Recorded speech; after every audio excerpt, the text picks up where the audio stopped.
Genesis chapter 1.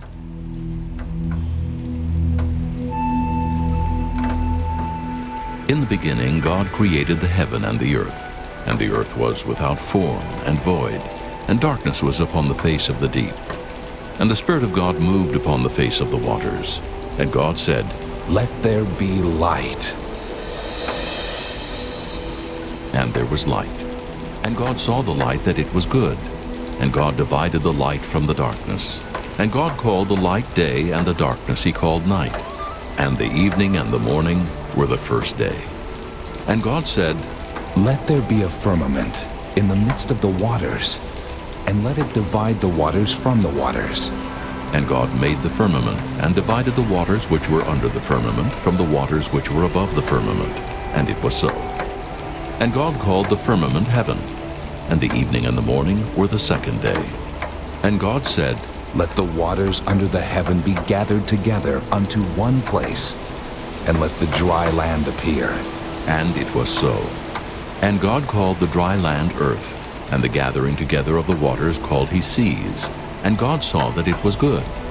And God said, "Let the earth bring forth grass, the herb yielding seed, and the fruit tree yielding fruit after his kind, whose seed is in itself upon the earth."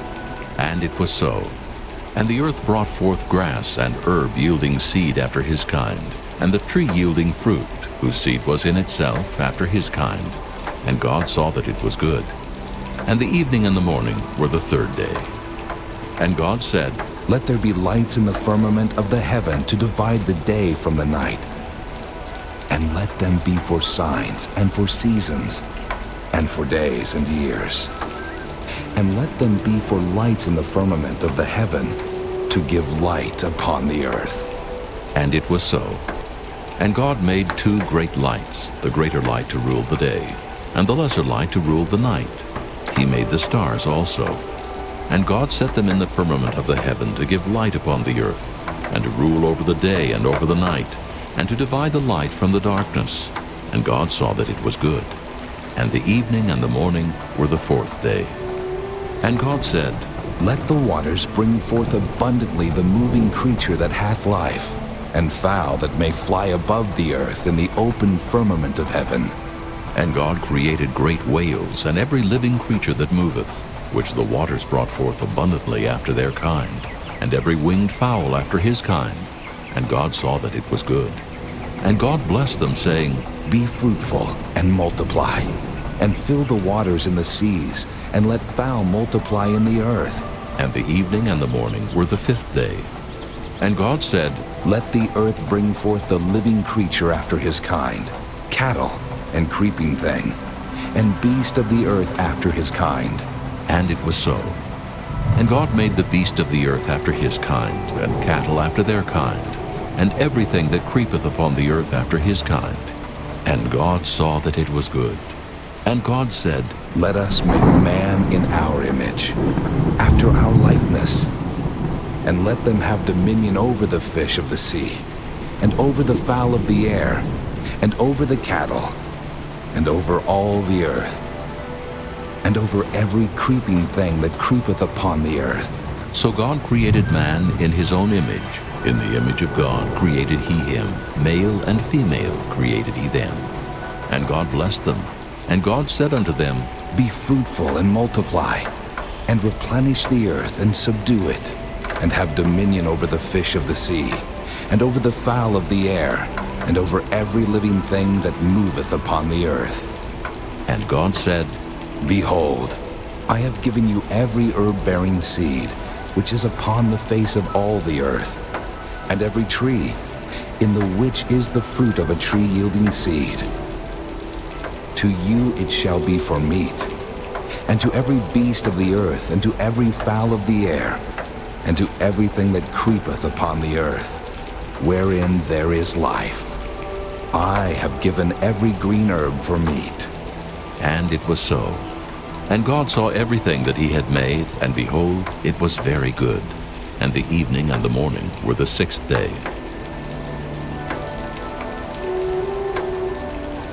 Chapter 2. Thus the heavens and the earth were finished, and all the host of them. And on the seventh day God ended his work which he had made. And he rested on the seventh day from all his work which he had made. And God blessed the seventh day, and sanctified it, because that in it he had rested from all his work which God created and made. These are the generations of the heavens and of the earth when they were created, in the day that the Lord God made the earth and the heavens, and every plant of the field before it was in the earth, and every herb of the field before it grew. For the Lord God had not caused it to rain upon the earth, and there was not a man to till the ground. But there went up a mist from the earth, and watered the whole face of the ground. And the Lord God formed man of the dust of the ground, and breathed into his nostrils the breath of life, and man became a living soul. And the Lord God planted a garden eastward in Eden, and there he put the man whom he had formed. And out of the ground made the Lord God to grow every tree that is pleasant to the sight, and good for food, the tree of life also in the midst of the garden, and the tree of knowledge of good and evil. And a river went out of Eden to water the garden, and from thence it was parted, and became into 4 heads. The name of the first is Pison, that is it which compasseth the whole land of Havilah, where there is gold, and the gold of that land is good. There is Delim, and the onyx stone. And the name of the second river is Gihon. The same is it that compasseth the whole land of Ethiopia. And the name of the third river is Hiddekel, that is it which goeth toward the east of Assyria. And the fourth river is Euphrates. And the Lord God took the man, and put him into the garden of Eden to dress it and to keep it. And the Lord God commanded the man, saying, Of every tree of the garden thou mayest freely eat, but of the tree of the knowledge of good and evil thou shalt not eat of it. For in the day that thou eatest thereof, thou shalt surely die. And the Lord God said, It is not good that the man should be alone. I will make him an helpmeet for him. And out of the ground the Lord God formed every beast of the field, and every fowl of the air, and brought them unto Adam to see what he would call them. And whatsoever Adam called every living creature, that was the name thereof. And Adam gave names to all cattle, and to the fowl of the air, and to every beast of the field. But for Adam there was not found an helpmate for him. And the Lord God caused a deep sleep to fall upon Adam, and he slept. And he took one of his ribs, and closed up the flesh instead thereof. And the rib which the Lord God had taken from man made he a woman, and brought her unto the man. And Adam said, This is now bone of my bones, and flesh of my flesh. She shall be called woman, because she was taken out of man. Therefore shall a man leave his father and his mother, and shall cleave unto his wife, and they shall be one flesh. And they were both naked, the man and his wife, and were not ashamed. Chapter 3. Now the serpent was more subtle than any beast of the field which the Lord God had made. And he said unto the woman, Yea, hath God said, Ye shall not eat of every tree of the garden? And the woman said unto the serpent, We may eat of the fruit of the trees of the garden, but of the fruit of the tree which is in the midst of the garden, God hath said, Ye shall not eat of it, neither shall ye touch it, lest ye die. And the serpent said unto the woman, Ye shall not surely die. For God doth know that in the day ye eat thereof, then your eyes shall be opened, and ye shall be as gods, knowing good and evil. And when the woman saw that the tree was good for food, and that it was pleasant to the eyes, and a tree to be desired to make one wise, she took of the fruit thereof, and did eat, and gave also unto her husband with her, and he did eat. And the eyes of them both were opened, and they knew that they were naked. And they sewed fig leaves together, and made themselves aprons. And they heard the voice of the Lord God walking in the garden in the cool of the day. And Adam and his wife hid themselves from the presence of the Lord God amongst the trees of the garden. And the Lord God called unto Adam, and said unto him, Where art thou?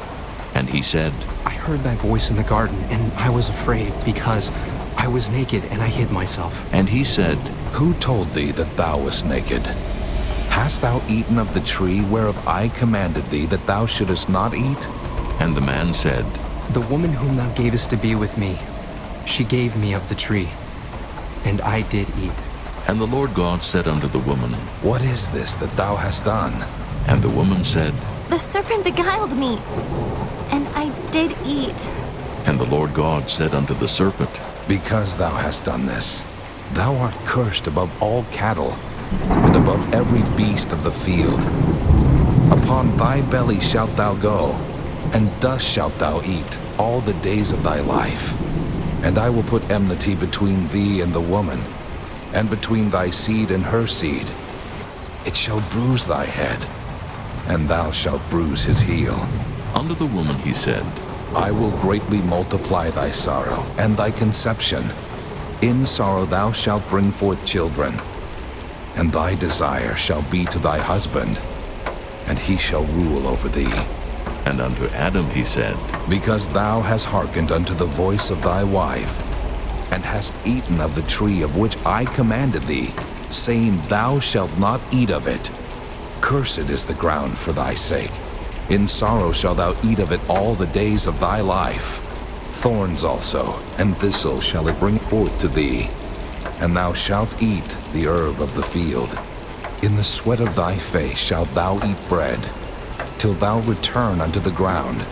For out of it wast thou taken, for dust thou art, and unto dust shalt thou return. And Adam called his wife's name Eve, because she was the mother of all living. Unto Adam also and to his wife did the Lord God make coats of skins, and clothed them. And the Lord God said, Behold, the man is become as one of us, to know good and evil. And now, lest he put forth his hand, and take also of the tree of life, and eat, and live forever. Therefore the Lord God sent him forth from the Garden of Eden to till the ground from whence he was taken. So he drove out the man, and he placed at the east of the Garden of Eden cherubims and a flaming sword which turned every way to keep the way of the tree of life. Chapter 4. And Adam knew Eve his wife, and she conceived and bare Cain, and said, I have gotten a man from the Lord. And she again bare his brother Abel. And Abel was a keeper of sheep, but Cain was a tiller of the ground. And in process of time it came to pass that Cain brought of the fruit of the ground an offering unto the Lord. And Abel, he also brought of the firstlings of his flock, and of the fat thereof. And the Lord had respect unto Abel and to his offering, but unto Cain and to his offering he had not respect. And Cain was very wroth, and his countenance fell. And the Lord said unto Cain, Why art thou wroth, and why is thy countenance fallen? If thou doest well, shalt thou not be accepted? And if thou doest not well, sin lieth at the door. And unto thee shall be his desire, and thou shalt rule over him. And Cain talked with Abel his brother. And it came to pass when they were in the field that Cain rose up against Abel his brother, and slew him. And the Lord said unto Cain, Where is Abel thy brother? And he said, I know not. Am I my brother's keeper? And he said, What hast thou done? The voice of thy brother's blood crieth unto me from the ground. And now art thou cursed from the earth, which hath opened her mouth to receive thy brother's blood from thy hand. When thou tillest the ground, it shall not henceforth yield unto thee her strength. A fugitive and a vagabond shalt thou be in the earth. And Cain said unto the Lord, My punishment is greater than I can bear. Behold, thou hast driven me out this day from the face of the earth, and from thy face shall I be hid. And I shall be a fugitive and a vagabond in the earth. And it shall come to pass that everyone that findeth me shall slay me. And the Lord said unto him, Therefore, whosoever slayeth Cain, vengeance shall be taken on him sevenfold. And the Lord set a mark upon Cain, lest any finding him should kill him. And Cain went out from the presence of the Lord, and dwelt in the land of Nod, on the east of Eden. And Cain knew his wife, and she conceived and bare Enoch. And he builded a city, and called the name of the city after the name of his son Enoch. And unto Enoch was born Irad. And Irad begat Mehujael. And Mehujael begat Methusael. And Methusael begat Lamech. And Lamech took unto him 2 wives. The name of the one was Ada, and the name of the other was Zillah. And Ada bare Jabal. He was the father of such as dwell in tents, and of such as have cattle. And his brother's name was Jubal. He was the father of all such as handle the harp and organ. And Zillah, she also bare Tubal-Cain. an instructor of every artificer in brass and iron. And the sister of Tubal-Cain was Naamah. And Lamech said unto his wives, Ada and Zillah, hear my voice, ye wives of Lamech. Hearken unto my speech. For I have slain a man to my wounding, and a young man to my hurt. If Cain shall be avenged sevenfold, truly Lamech 70 and sevenfold. And Adam knew his wife again, and she bare a son, and called his name Seth. For God Said she, hath appointed me another seed instead of Abel, whom Cain slew. and to Seth, to him also there was born a son, and he called his name Enos. Then began men to call upon the name of the Lord. Chapter 5. This is the book of the generations of Adam. In the day that God created man, in the likeness of God made he him. Male and female created he them, and blessed them, and called their name Adam, in the day when they were created. And Adam lived 130 years, and begat a son in his own likeness after his image, and called his name Seth.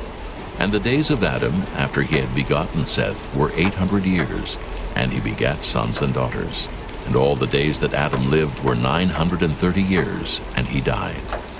And Seth lived 105 years, and begat Enos. And Seth lived after he begat Enos 807 years, and begat sons and daughters. And all the days of Seth were 912 years, and he died. And Enos lived 90 years, and begat Canaan.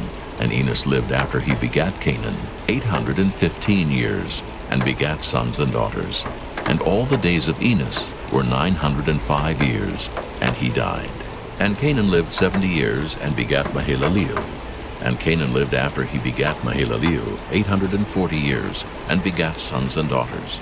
And all the days of Canaan were 910 years, and he died. And Mahalaleel lived 65 years, and begat Jared. And Mahalaleel lived after he begat Jared 830 years, and begat sons and daughters. And all the days of Mahalaleel were 895 years, and he died. And Jared lived 162 years, and he begat Enoch. And Jared lived after he begat Enoch 800 years, and begat sons and daughters. And all the days of Jared were 962 years, and he died. And Enoch lived 65 years, and begat Methuselah. And Enoch walked with God after he begat Methuselah 300 years, and begat sons and daughters. And all the days of Enoch were 365 years. And Enoch walked with God, and he was not, for God took him. And Methuselah lived 187 years, and begat Lamech. And Methuselah lived after he begat Lamech 782 years, and begat sons and daughters. And all the days of Methuselah were 969 years, and he died. And Lamech lived 182 years, and begat a son. And he called his name Noah, saying, This same shall comfort us concerning our work and toil of our hands, because of the ground which the Lord hath cursed. And Lamech lived after he begat Noah 595 years, and begat sons and daughters. And all the days of Lamech were 777 years, and he died. And Noah was 500 years old. And Noah begat Shem, Ham, and Japheth. Chapter 6. And it came to pass, when men began to multiply on the face of the earth, and daughters were born unto them, that the sons of God saw the daughters of men, that they were fair, and they took them wives of all which they chose. And the Lord said, My spirit shall not always strive with man, for that he also is flesh. Yet his days shall be 120 years. There were giants in the earth in those days, and also after that, when the sons of God came in unto the daughters of men, and they bare children to them, the same became mighty men, which were of old, men of renown. And God saw that the wickedness of man was great in the earth, and that every imagination of the thoughts of his heart was only evil continually. And it repented the Lord that he had made man on the earth, and it grieved him at his heart. And the Lord said, I will destroy man, whom I have created from the face of the earth, both man and beast, and the creeping thing, and the fowls of the air, for it repenteth me that I have made them. But Noah found grace in the eyes of the Lord. These are the generations of Noah. Noah was a just man, and perfect in his generations, and Noah walked with God. And Noah begat 3 sons, Shem, Ham, and Japheth. The earth also was corrupt before God, and the earth was filled with violence. And God looked upon the earth, and behold, it was corrupt, for all flesh had corrupted his way upon the earth. And God said unto Noah, The end of all flesh is come before me, for the earth is filled with violence through them. And behold, I will destroy them with the earth. Make thee an ark of gopher wood. Room shalt thou make in the ark, and shalt pitch it within and without with pitch. And this is the fashion which thou shalt make it of. The length of the ark shall be 300 cubits, the breadth of it 50 cubits, and the height of it 30 cubits. A window shalt thou make to the ark, and in a cubit shalt thou finish it above. And the door of the ark shalt thou set in the side thereof. With lower, second, and third stories shalt thou make it. And behold, I, even I, do bring a flood of waters upon the earth, to destroy all flesh, wherein is the breath of life from under heaven, and everything that is in the earth shall die. But with thee will I establish my covenant, and thou shalt come into the ark, thou and thy sons, and thy wife, and thy sons' wives with thee. And of every living thing of all flesh, 2 of every sort shalt thou bring into the ark, to keep them alive with thee. They shall be male and female. Of fowls after their kind, and of cattle after their kind, of every creeping thing of the earth after his kind, 2 of every sort shall come unto thee, to keep them alive. And take thou unto thee of all food that is eaten, and thou shalt gather it to thee, and it shall be for food for thee and for them. Thus did Noah, according to all that God commanded him, so did he. Chapter 7. And the Lord said unto Noah, Come thou, and all thy house into the ark, for thee have I seen righteous before me in this generation. Of every clean beast thou shalt take to thee by 7s, the male and his female, and of beasts that are not clean by 2, the male and his female. Of fowls also of the air by 7s, the male and the female, to keep seed alive upon the face of all the earth. For yet 7 days, and I will cause it to rain upon the earth 40 days and 40 nights, and every living substance that I have made will I destroy from off the face of the earth. And Noah did according unto all that the Lord had commanded him. And Noah was 600 years old when the flood of waters was upon the earth. And Noah went in, and his sons, and his wife, and his sons' wives with him into the ark, because of the waters of the flood. Of clean beasts, and of beasts that are not clean, and of fowls, and of everything that creepeth upon the earth, there went in 2 and 2 unto Noah into the ark, the male and the female, as God had commanded Noah. And it came to pass after 7 days, that the waters of the flood were upon the earth. In the 600th year of Noah's life, in the 2nd month, the 17th day of the month, the same day were all the fountains of the great deep broken up, and the windows of heaven were opened, and the rain was upon the earth 40 days and 40 nights. In the selfsame day entered Noah, and Shem, and Ham, and Japheth, the sons of Noah, and Noah's wife, and the 3 wives of his sons with them into the ark. They and every beast after his kind, and all the cattle after their kind, and every creeping thing that creepeth upon the earth after his kind, and every fowl after his kind, every bird of every sort. And they went in unto Noah into the ark, 2 and 2 of all flesh, wherein is the breath of life. And they that went in male and female of all flesh, as God had commanded him. And the Lord shut him in. And the flood was 40 days upon the earth, and the waters increased, and bare up the ark, and it was lift up above the earth. And the waters prevailed, and were increased greatly upon the earth. And the ark went upon the face of the waters. And the waters prevailed exceedingly upon the earth. And all the high hills that were under the whole heaven were covered. 15 cubits upward did the waters prevail, and the mountains were covered. And all flesh died that moved upon the earth, both of fowl and of cattle and of beast, and of every creeping thing that creepeth upon the earth, and every man. All in whose nostrils was the breath of life, of all that was in the dry land, died. And every living substance was destroyed, which was upon the face of the ground, both man and cattle, and the creeping things, and the fowl of the heaven, and they were destroyed from the earth. And Noah only remained alive, and they that were with him in the ark. And the waters prevailed upon the earth 150 days. Chapter 8. And God remembered Noah, and every living thing, and all the cattle that was with him in the ark. And God made a wind to pass over the earth, and the waters assuaged. The fountains also of the deep and the windows of heaven were stopped, and the rain from heaven was restrained.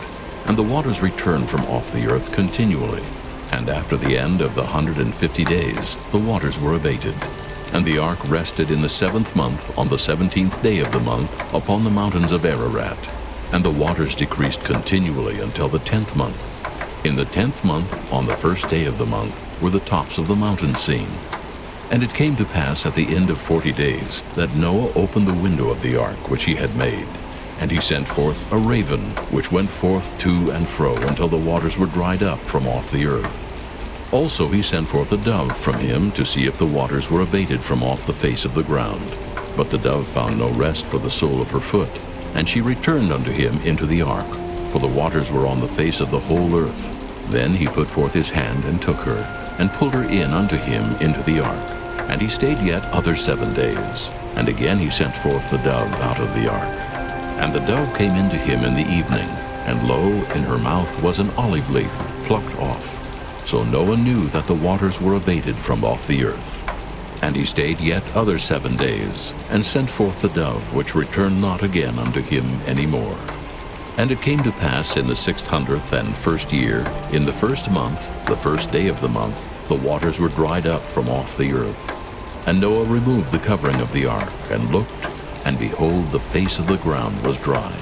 And in the 2nd month, on the 7th and 20th day of the month, was the earth dried.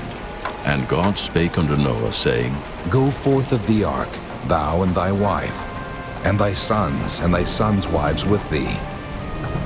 Bring forth with thee every living thing that is with thee, of all flesh, both of fowl and of cattle, and of every creeping thing that creepeth upon the earth, that they may breed abundantly in the earth, and be fruitful, and multiply upon the earth.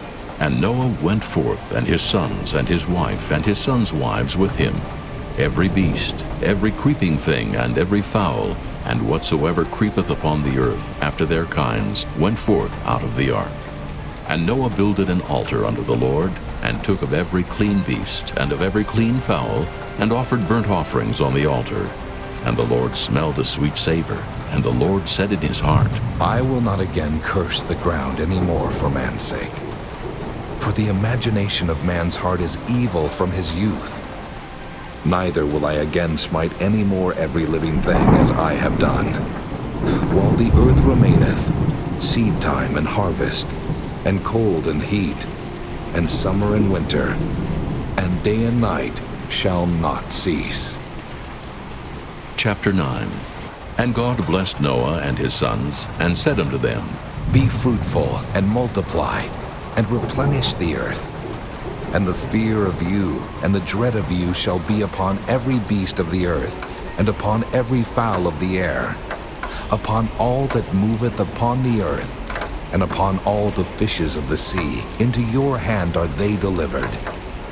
Every moving thing that liveth shall be meat for you. Even as the green herb have I given you all things. But flesh, with the life thereof, which is the blood thereof, shall ye not eat. And surely your blood of your lives will I require. At the hand of every beast will I require it, and at the hand of man, at the hand of every man's brother will I require the life of man. Whoso sheddeth man's blood, by man shall his blood be shed. For in the image of God made he man. And you, be ye fruitful and multiply. Bring forth abundantly in the earth, and multiply therein.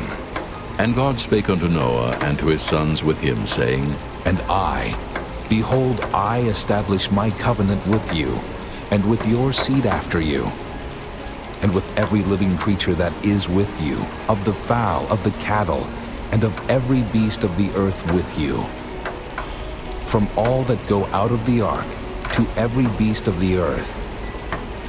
And I will establish my covenant with you. Neither shall all flesh be cut off any more by the waters of a flood.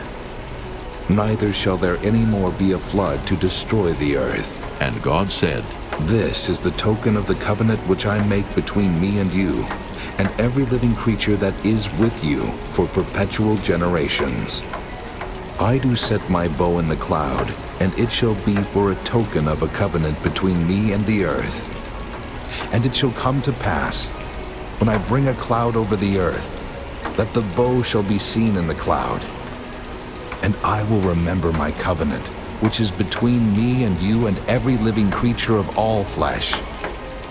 And the waters shall no more become a flood to destroy all flesh. And the bow shall be in the cloud, and I will look upon it, that I may remember the everlasting covenant between God and every living creature of all flesh that is upon the earth.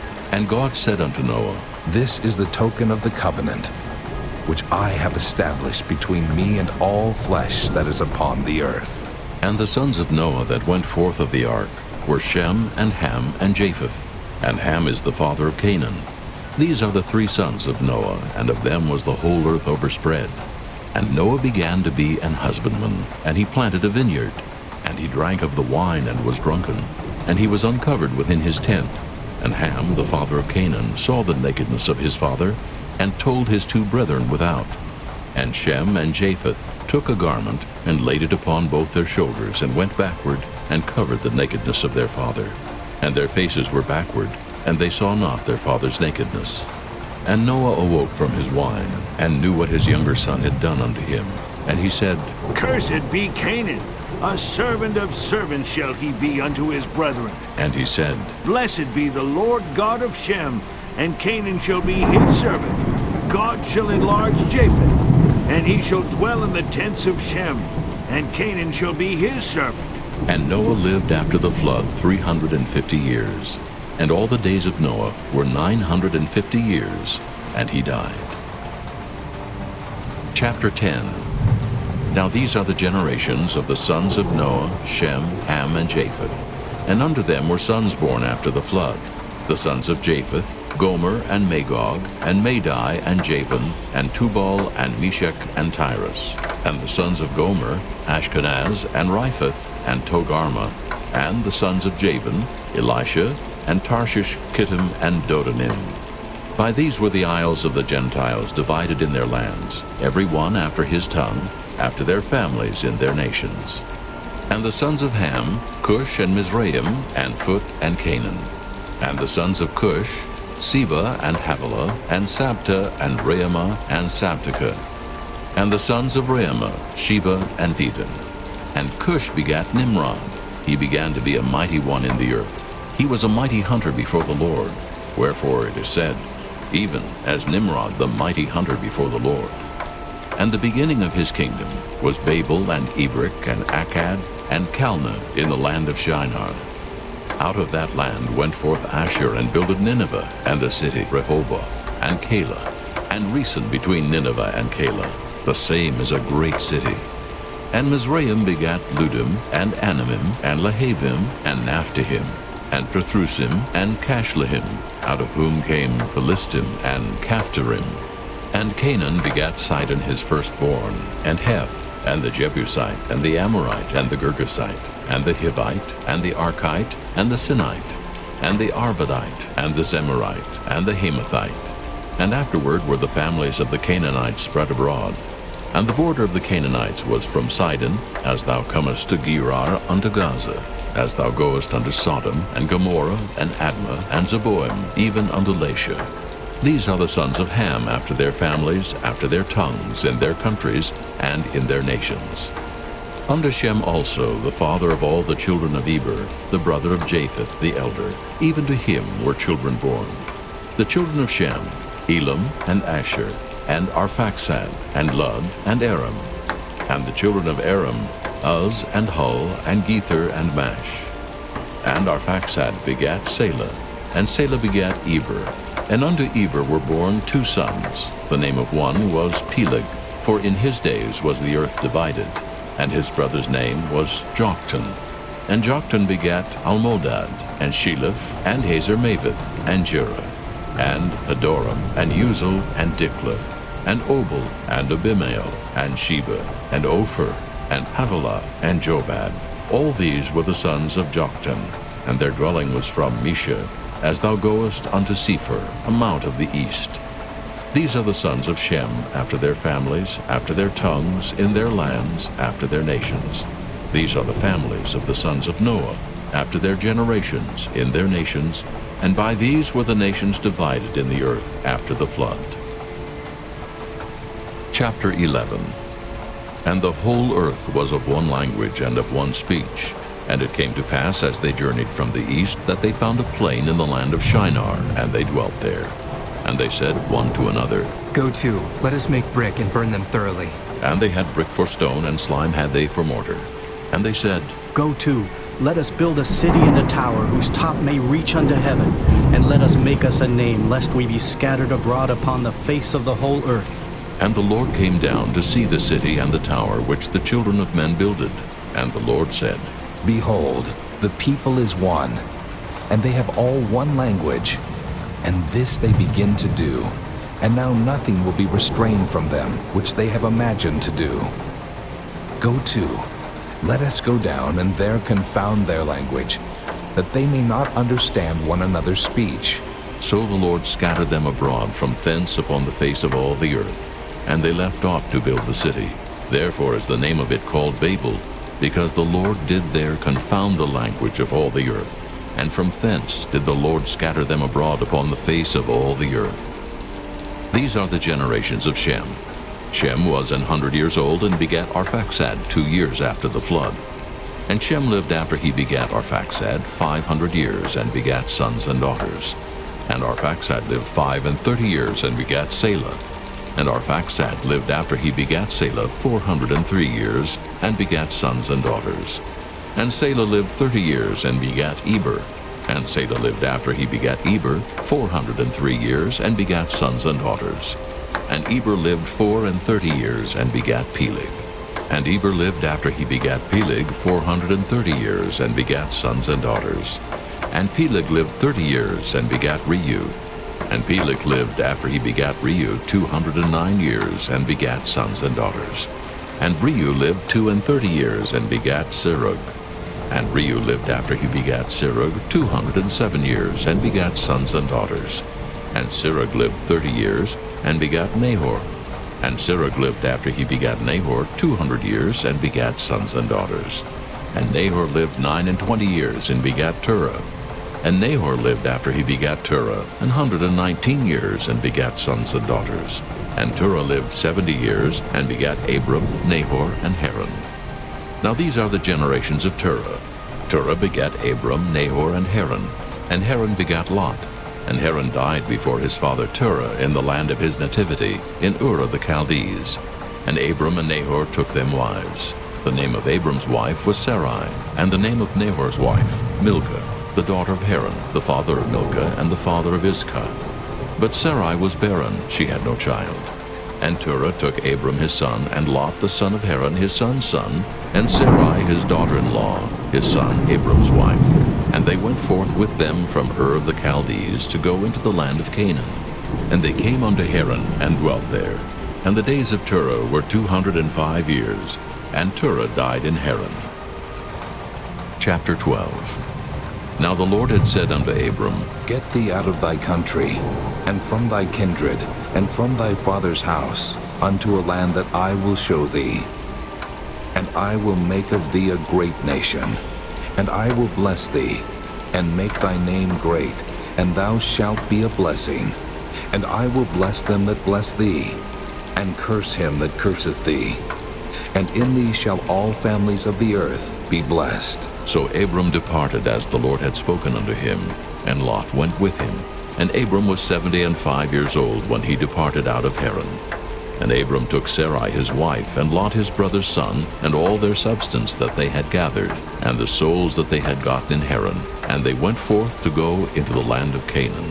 And into the land of Canaan they came. And Abram passed through the land unto the place of Shechem, unto the plain of Moreh, and the Canaanite was then in the land. And the Lord appeared unto Abram and said, Unto thy seed will I give this land. And there builded he an altar unto the Lord, who appeared unto him. And he removed from thence unto a mountain on the east of Bethel, and pitched his tent, having Bethel on the west, and Hai on the east. And there he builded an altar unto the Lord, and called upon the name of the Lord.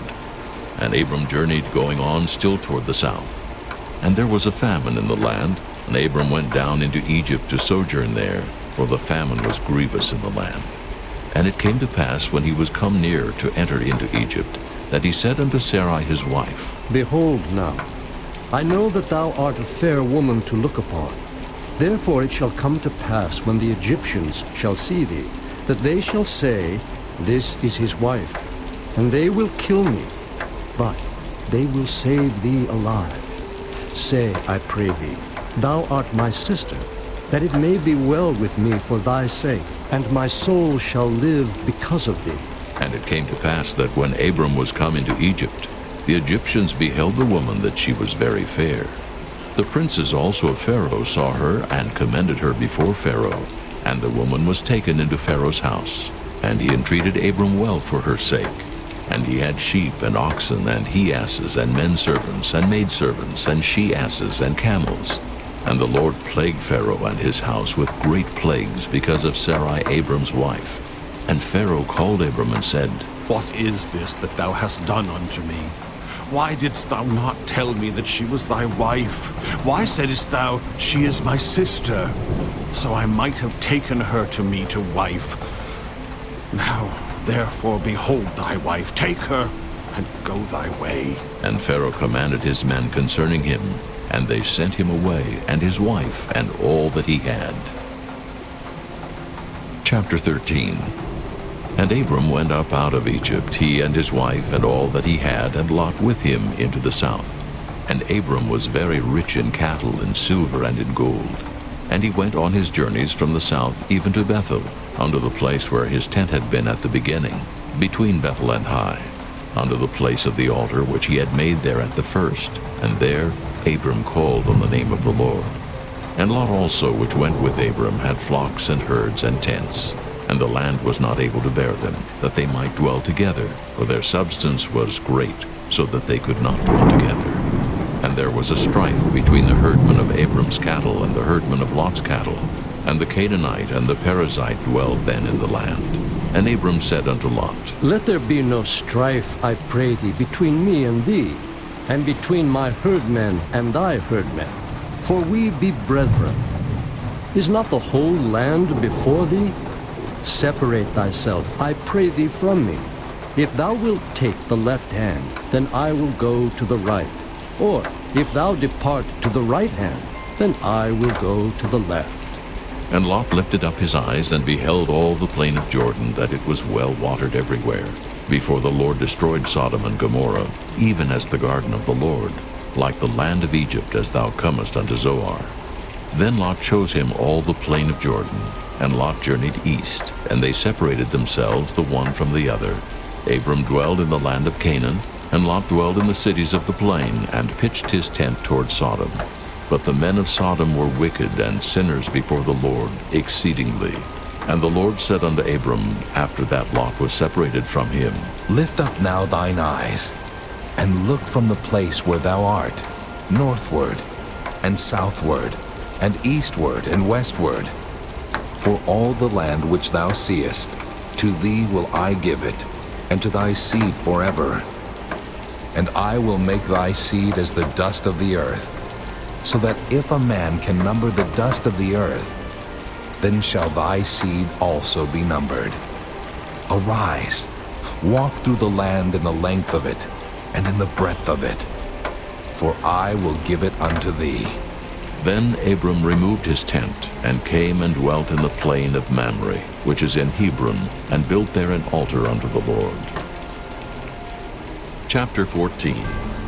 And it came to pass in the days of Amraphel, king of Shinar, Arioch, king of Elasar, Chedorlaomer, king of Elam, and Tidal, king of nations, that these made war with Bera, king of Sodom, and with Birsha, king of Gomorrah, Shinab, king of Admah, and Shemeber, king of Zeboim, and the king of Bela, which is Zoar.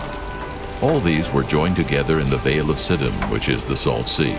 12 years they served Chedorlaomer, and in the 13th year they rebelled. And in the 14th year came Chedorlaomer and the kings that were with him, and smote the Rephaims in Ashtaroth Karnaim, and the Zuzims in Ham, and the Emims in Sheba-Kiriathaim, and the Horites in their Mount Seir, unto El-Paran, which is by the wilderness. And they returned and came to En-Mishpat, which is Kadesh, and smote all the country of the Amalekites, and also the Amorites that dwell in Hazazon-Tamar. And there went out the king of Sodom, and the king of Gomorrah, and the king of Admah, and the king of Zeboim, and the king of Bela, the same is Zoar. And they joined battle with them in the vale of Siddim, with Chedorlaomer the king of Elam, and with Tidal king of nations, and Amraphel king of Shinar, and Arioch king of Elasar, 4 kings with 5. And the vale of Siddim was full of slime pits, and the kings of Sodom and Gomorrah fled and fell there, and they that remained fled to the mountain. And they took all the goods of Sodom and Gomorrah, and all their victuals, and went their way. And they took Lot, Abram's brother's son, who dwelt in Sodom, and his goods, and departed. And there came one that had escaped, and told Abram the Hebrew, for he dwelt in the plain of Mamre the Amorite, brother of Eshcol, and brother of Aner. And these were confederate with Abram.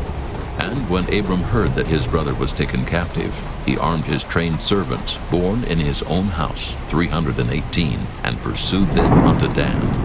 And he divided himself against them, he and his servants by night, and smote them, and pursued them unto Hobah, which is on the left hand of Damascus. And he brought back all the goods, and also brought again his brother Lot, and his goods, and the women also, and the people. And the king of Sodom went out to meet him after his return from the slaughter of Chedorlaomer, and of the kings that were with him at the valley of Sheva, which is the king's dale. And Melchizedek, king of Salem, brought forth bread and wine, and he was the priest of the Most High God. And he blessed him, and said, Blessed be Abram, of the Most High God, possessor of heaven and earth, and blessed be the Most High God, which hath delivered thine enemies into thy hand. And he gave him tithes of all. And the king of Sodom said unto Abram, Give me the persons, and take the goods to thyself. And Abram said to the king of Sodom, I have lift up mine hand unto the Lord, the Most High God, the possessor of heaven and earth, that I will not take from a thread even to a shoe latchet, and that I will not take anything that is thine, lest thou shouldest say, I have made Abram rich, save only that which the young men have eaten, and the portion of the men which went with me, Aner, Eshcol, and Mamre. Let them take their portion. Chapter 15. After these things the word of the Lord came unto Abram in a vision, saying, Fear not, Abram. I am thy shield, and thy exceeding great reward. And Abram said, Lord God, what wilt thou give me, seeing I go childless, and the steward of my house is this Eliezer of Damascus? And Abram said, Behold, to me thou hast given no seed, and lo, one born in my house is mine heir. And behold, the word of the Lord came unto him, saying, This shall not be thine heir, but he that shall come forth out of thine own bowels shall be thine heir. And he brought him forth abroad, and said, Look now toward heaven, and tell the stars if thou be able to number them. And he said unto him, So shall thy seed be. And he believed in the Lord, and he counted it to him for righteousness. And he said unto him, I am the Lord that brought thee out of Ur of the Chaldees, to give thee this land to inherit it. And he said, Lord God, whereby shall I know that I shall inherit it? And he said unto him, Take me an heifer of 3 years old, and a she-goat of 3 years old, and a ram of 3 years old, and a turtle dove, and a young pigeon. And he took unto him all these, and divided them in the midst, and laid each piece one against another, but the birds divided he not. And when the fowls came down upon the carcasses, Abram drove them away. And when the sun was going down, a deep sleep fell upon Abram, and lo, an horror of great darkness fell upon him. And he said unto Abram, Know of a surety that thy seed shall be a stranger in a land that is not theirs, and shall serve them, and they shall afflict them 400 years. And also that nation whom they shall serve will I judge, and afterward shall they come out with great substance. And thou shalt go to thy fathers in peace. Thou shalt be buried in a good old age. But in the 4th generation they shall come hither again, for the iniquity of the Amorites is not yet full. And it came to pass that when the sun went down and it was dark, behold, a smoking furnace and a burning lamp that passed between those pieces. In the same day the Lord made a covenant with Abram, saying, Unto thy seed have I given this land, from the river of Egypt unto the great river, the river Euphrates, the Kenites, and the Kenizzites, and the Cadmonites, and the Hittites, and the Perizzites, and the Rephaims, and the Amorites, and the Canaanites, and the Girgashites, and the Jebusites. Chapter 16. Now Sarai, Abram's wife, bare him no children, and she had an handmaid, an Egyptian, whose name was Hagar. And Sarai said unto Abram, Behold now, the Lord hath restrained me from bearing. I pray thee, go in unto my maid. It may be that I may obtain children by her. And Abram hearkened to the voice of Sarai. And Sarai, Abram's wife, took Hagar, her maid, the Egyptian, after Abram had dwelt 10 years in the land of Canaan, and gave her to her husband Abram to be his wife. And he went in unto Hagar, and she conceived. And when she saw that she had conceived, her mistress was despised in her eyes. And Sarai said unto Abram, My wrong be upon thee. I have given my maid into thy bosom. And when she saw that she had conceived, I was despised in her eyes. The Lord judge between me and thee. But Abram said unto Sarai, Behold, thy maid is in thy hand. Do to her as it pleaseth thee. And when Sarai dealt hardly with her, she fled from her face. And the angel of the Lord found her by a fountain of water in the wilderness, by the fountain in the way to Shur. And he said, Hagar, Sarai's maid, whence camest thou, and whither wilt thou go? And she said, I flee from the face of my mistress Sarai. And the angel of the Lord said unto her, Return to thy mistress, and submit thyself under her hands. And the angel of the Lord said unto her, I will multiply thy seed exceedingly, that it shall not be numbered for multitude. And the angel of the Lord said unto her, Behold, thou art with child, and shalt bear a son, and shalt call his name Ishmael, because the Lord hath heard thy affliction. And he will be a wild man, his hand will be against every man, and every man's hand against him. And he shall dwell in the presence of all his brethren. And she called the name of the Lord that spake unto her. Thou God seest me. For she said, Have I also here looked after him that seeth me? Wherefore the well was called Beer-lahai-roi. Behold, it is between Kadesh and Bered. And Hagar bare Abram a son, and Abram called his son's name, which Hagar bare, Ishmael.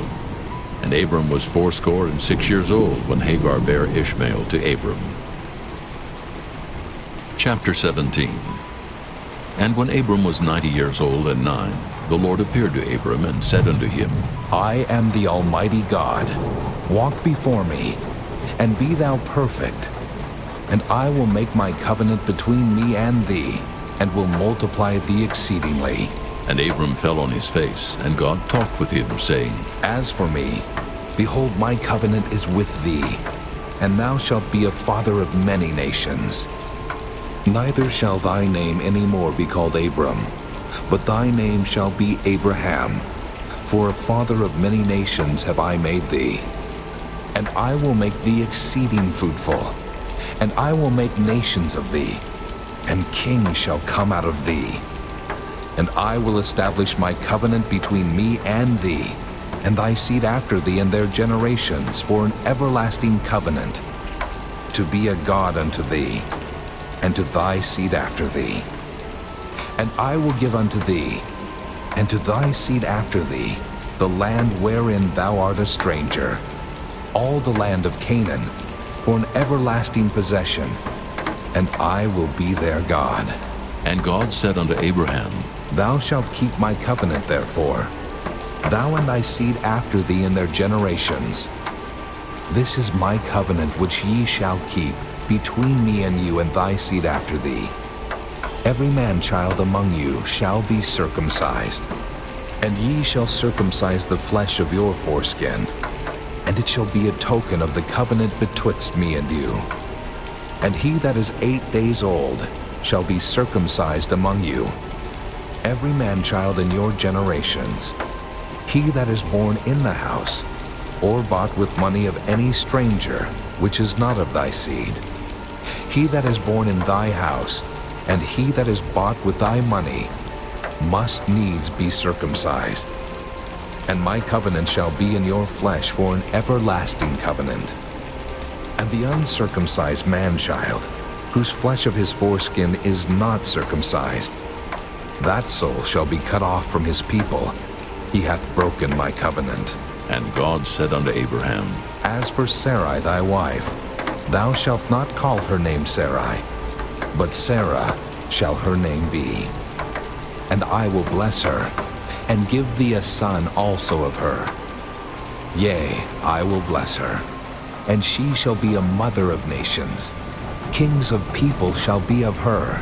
Then Abraham fell upon his face and laughed, and said in his heart, Shall a child be born unto him that is 100 years old? And shall Sarah that is 90 years old bear? And Abraham said unto God, Oh, that Ishmael might live before thee. And God said, Sarah thy wife shall bear thee a son indeed, and thou shalt call his name Isaac. And I will establish my covenant with him for an everlasting covenant, and with his seed after him. And as for Ishmael, I have heard thee.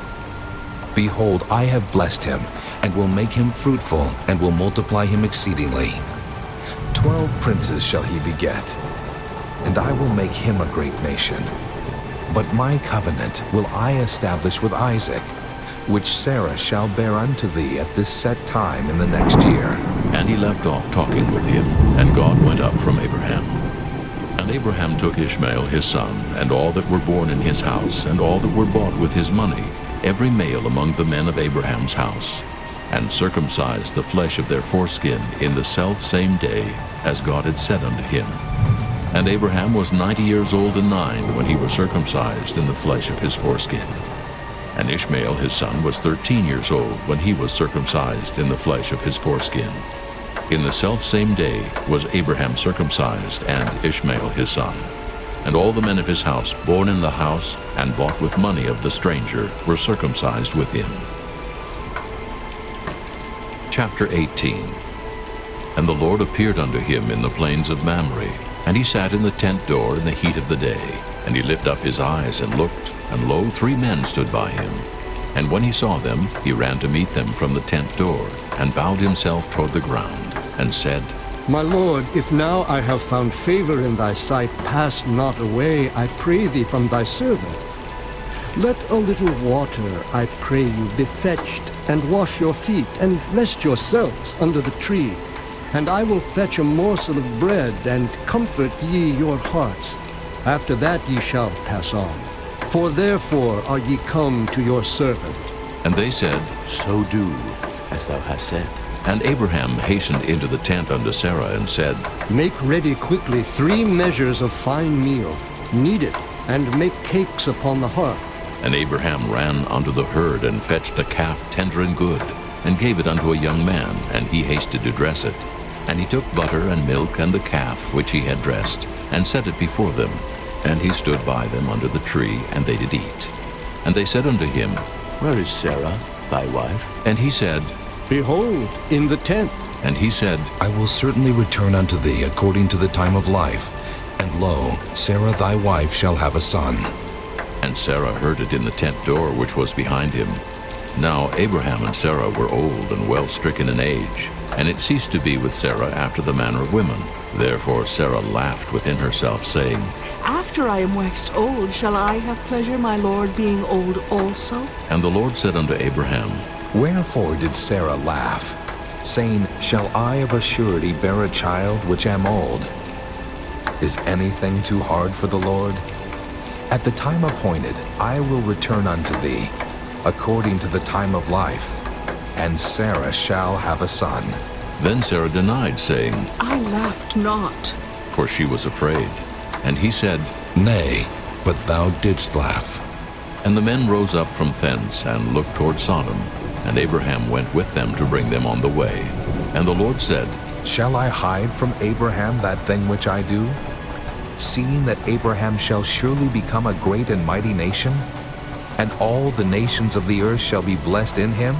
For I know him, that he will command his children and his household after him, and they shall keep the way of the Lord, to do justice and judgment, that the Lord may bring upon Abraham that which he hath spoken of him. And the Lord said, Because the cry of Sodom and Gomorrah is great, and because their sin is very grievous, I will go down now and see whether they have done altogether according to the cry of it, which is come unto me. And if not, I will know. And the men turned their faces from thence, and went toward Sodom. But Abraham stood yet before the Lord. And Abraham drew near, and said, Wilt thou also destroy the righteous with the wicked?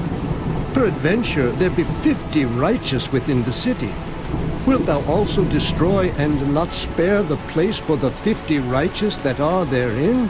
That be far from thee to do after this manner, to slay the righteous with the wicked, and that the righteous should be as the wicked that be far from thee. Shall not the judge of all the earth do right? And the Lord said, If I find in Sodom 50 righteous within the city, then I will spare all the place for their sakes. And Abraham answered and said, Behold now, I have taken upon me to speak unto the Lord, which am but dust and ashes. Peradventure there shall lack 5 of the 50 righteous. Wilt thou destroy all the city for lack of 5? And he said, If I find there 45, I will not destroy it. And he spake unto him yet again, and said, Peradventure there shall be 40 found there. And he said, I will not do it for 40's sake. And he said unto him, O let not the Lord be angry, and I will speak. Peradventure there shall 30 be found there. And he said, I will not do it if I find 30 there. And he said, Behold now, I have taken upon me to speak unto the Lord. Peradventure there shall be 20 found there. And he said, I will not destroy it for 20's sake. And he said, O let not the Lord be angry, and I will speak yet but this once. Peradventure 10 shall be found there. And he said, I will not destroy it for 10's sake. And the Lord went his way as soon as he had left communing with Abraham. And Abraham returned unto his place. Chapter 19. And there came 2 angels to Sodom at even, and Lot sat in the gate of Sodom. And Lot, seeing them, rose up to meet them, and he bowed himself with his face toward the ground. And he said, Behold now, my lords, turn in, I pray you, into your servant's house, and tarry all night, and wash your feet, and ye shall rise up early, and go on your ways. And they said, Nay, but we will abide in the street all night. And he pressed upon them greatly, and they turned in unto him, and entered into his house. And he made them a feast, and did bake unleavened bread, and they did eat. But before they lay down, the men of the city, even the men of Sodom, compassed the house round, both old and young, all the people from every quarter. And they called unto Lot, and said unto him, Where are the men which came into thee this night? Bring them out unto us, that we may know them. And Lot went out at the door unto them, and shut the door after him, and said, I pray you, brethren, do not so wickedly. Behold now, I have 2 daughters which have not known man. Let me, I pray you, bring them out unto you, and do ye to them as is good in your eyes. Only unto these men do nothing, for therefore came they under the shadow of my roof. And they said, Stand back. And they said again, This one fellow came in to sojourn, and he will needs be a judge. Now will we deal worse with thee than with them. And they pressed sore upon the man, even Lot, and came near to break the door. But the men put forth their hand, and pulled Lot into the house to them, and shut to the door. And they smote the men that were at the door of the house with blindness, both small and great, so that they wearied themselves to find the door. And the men said unto Lot, Hast thou here any besides, son-in-law, and thy sons, and thy daughters, and whatsoever thou hast in the city, bring them out of this place, for we will destroy this place, because the cry of them is waxen great before the face of the Lord, and the Lord hath sent us to destroy it. And Lot went out and spake unto his sons-in-law, which married his daughters, and said, Get you out of this place, for the Lord will destroy this city. But he seemed as one that mocked unto his sons-in-law. And when the morning arose, then the angels hastened Lot, saying, Arise, take thy wife and thy 2 daughters which are here, lest thou be consumed in the iniquity of the city. And while he lingered, the men laid hold upon his hand, and upon the hand of his wife, and upon the hand of his 2 daughters, the Lord being merciful unto him. And they brought him forth, and set him without the city. And it came to pass, when they had brought them forth abroad, that he said, Escape for thy life. Look not behind thee, neither stay thou in all the plain. Escape to the mountain, lest thou be consumed. And Lot said unto them, O not so, my lord. Behold now, thy servant hath found grace in thy sight, and thou hast magnified thy mercy, which thou hast showed unto me in saving my life. And I cannot escape to the mountain, lest some evil take me and I die. Behold now, this city is near to flee unto, and it is a little one. O let me escape thither. Is it not a little one? And my soul shall live. And he said unto him, See, I have accepted thee concerning this thing also, that I will not overthrow this city, for the which thou hast spoken. Haste thee, escape thither, for I cannot do anything till thou be come thither. Therefore the name of the city was called Zoar. The sun was risen upon the earth when Lot entered into Zoar. Then the Lord rained upon Sodom and upon Gomorrah brimstone and fire from the Lord out of heaven. And he overthrew those cities, and all the plain, and all the inhabitants of the cities, and that which grew upon the ground. But his wife looked back from behind him, and she became a pillar of salt. And Abraham gat up early in the morning to the place where he stood before the Lord. And he looked toward Sodom and Gomorrah, and toward all the land of the plain, and beheld, and lo, the smoke of the country went up as the smoke of a furnace. And it came to pass, when God destroyed the cities of the plain, that God remembered Abraham, and sent Lot out of the midst of the overthrow, when he overthrew the cities in the which Lot dwelt. And Lot went up out of Zoar, and dwelt in the mountain, and his 2 daughters with him, for he feared to dwell in Zoar. And he dwelt in a cave, he and his 2 daughters. And the firstborn said unto the younger, Our father is old, and there is not a man in the earth to come in unto us after the manner of all the earth. Come, let us make our father drink wine, and we will lie with him, that we may preserve seed of our father. And they made their father drink wine that night. And the firstborn went in and lay with her father. And he perceived not when she lay down, nor when she arose. And it came to pass on the morrow, that the firstborn said unto the younger, Behold, I lay yesternight with my father. Let us make him drink wine this night also. And go thou in, and lie with him, that we may preserve seed of our father. And they made their father drink wine that night also. And the younger arose and lay with him. And he perceived not when she lay down, nor when she arose. Thus were both the daughters of Lot with child by their father. And the firstborn bare a son, and called his name Moab. The same is the father of the Moabites unto this day. And the younger she also bare a son, and called his name Ben-ammi. The same is the father of the children of Ammon unto this day. Chapter 20. And Abraham journeyed from thence toward the south country, and dwelled between Kadesh and Shur, and sojourned in Gerar. And Abraham said of Sarah his wife, She is my sister. And Abimelech, king of Gerar, sent and took Sarah. But God came to Abimelech in a dream by night, and said to him, Behold, thou art but a dead man, for the woman which thou hast taken, for she is a man's wife. But Abimelech had not come near her, and he said, Lord, wilt thou slay also a righteous nation? Said he not unto me, She is my sister? And she, even she herself, said, He is my brother. In the integrity of my heart and innocency of my hands have I done this. And God said unto him in a dream, Yea, I know that thou didst this in the integrity of thy heart, for I also withheld thee from sinning against me. Therefore suffered I thee not to touch her. Now therefore restore the man his wife, for he is a prophet, and he shall pray for thee, and thou shalt live. And if thou restore her not, know thou that thou shalt surely die, thou and all that are thine. Therefore Abimelech rose early in the morning and called all his servants and told all these things in their ears, and the men were sore afraid.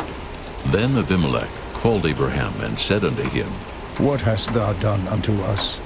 And what have I offended thee? That thou hast brought on me and on my kingdom a great sin? Thou hast done deeds unto me that ought not to be done. And Abimelech said unto Abraham, What sawest thou that thou hast done this thing? And Abraham said, Because I thought, surely the fear of God is not in this place, and they will slay me for my wife's sake. And yet indeed she is my sister. She is the daughter of my father, but not the daughter of my mother, and she became my wife. And it came to pass, when God caused me to wander from my father's house, that I said unto her, This is thy kindness which thou shalt show unto me. At every place whither we shall come, say of me, He is my brother. And Abimelech took sheep and oxen and men servants and women servants, and gave them unto Abraham, and restored him Sarah his wife. And Abimelech said, Behold, my land is before thee. Dwell where it pleaseth thee. And unto Sarah he said, Behold, I have given thy brother 1,000 pieces of silver. Behold, he is to thee a covering of the eyes, unto all that are with thee, and with all other. Thus she was reproved. So Abraham prayed unto God, and God healed Abimelech and his wife and his maidservants, and they bare children. For the Lord had fast closed up all the wombs of the house of Abimelech, because of Sarah, Abraham's wife. Chapter 21. And the Lord visited Sarah as he had said, and the Lord did unto Sarah as he had spoken. For Sarah conceived and bare Abraham a son in his old age, at the set time of which God had spoken to him. And Abraham called the name of his son that was born unto him, whom Sarah bare to him, Isaac. And Abraham circumcised his son Isaac, being 8 days old, as God had commanded him. And Abraham was 100 years old when his son Isaac was born unto him. And Sarah said, God hath made me to laugh, so that all that hear will laugh with me. And she said, Who would have said unto Abraham that Sarah should have given children suck? For I have borne him a son in his old age. And the child grew and was weaned, and Abraham made a great feast the same day that Isaac was weaned. And Sarah saw the son of Hagar the Egyptian, which she had borne unto Abraham, mocking. Wherefore she said unto Abraham, Cast out this bondwoman and her son, for the son of this bondwoman shall not be heir with my son, even with Isaac. And the thing was very grievous in Abraham's sight because of his son. And God said unto Abraham, Let it not be grievous in thy sight because of the lad, and because of thy bondwoman. In all that Sarah hath said unto thee, hearken unto her voice. For in Isaac shall thy seed be called, and also of the son of the bondwoman will I make a nation, because he is thy seed. And Abraham rose up early in the morning, and took bread and a bottle of water, and gave it unto Hagar, putting it on her shoulder and the child, and sent her away. And she departed and wandered in the wilderness of Beersheba, and the water was spent in the bottle. And she cast the child under one of the shrubs. And she went and sat her down over against him a good way off, as it were a bowshot. For she said, Let me not see the death of the child. And she sat over against him, and lifted up her voice and wept. And God heard the voice of the lad. And the angel of God called to Hagar out of heaven, and said unto her, What aileth thee, Hagar? Fear not, for God hath heard the voice of the lad where he is. Arise, lift up the lad, and hold him in thine hand, for I will make him a great nation. And God opened her eyes, and she saw a well of water, and she went and filled the bottle with water, and gave the lad drink. And God was with the lad, and he grew and dwelt in the wilderness, and became an archer. And he dwelt in the wilderness of Paran, and his mother took him a wife out of the land of Egypt.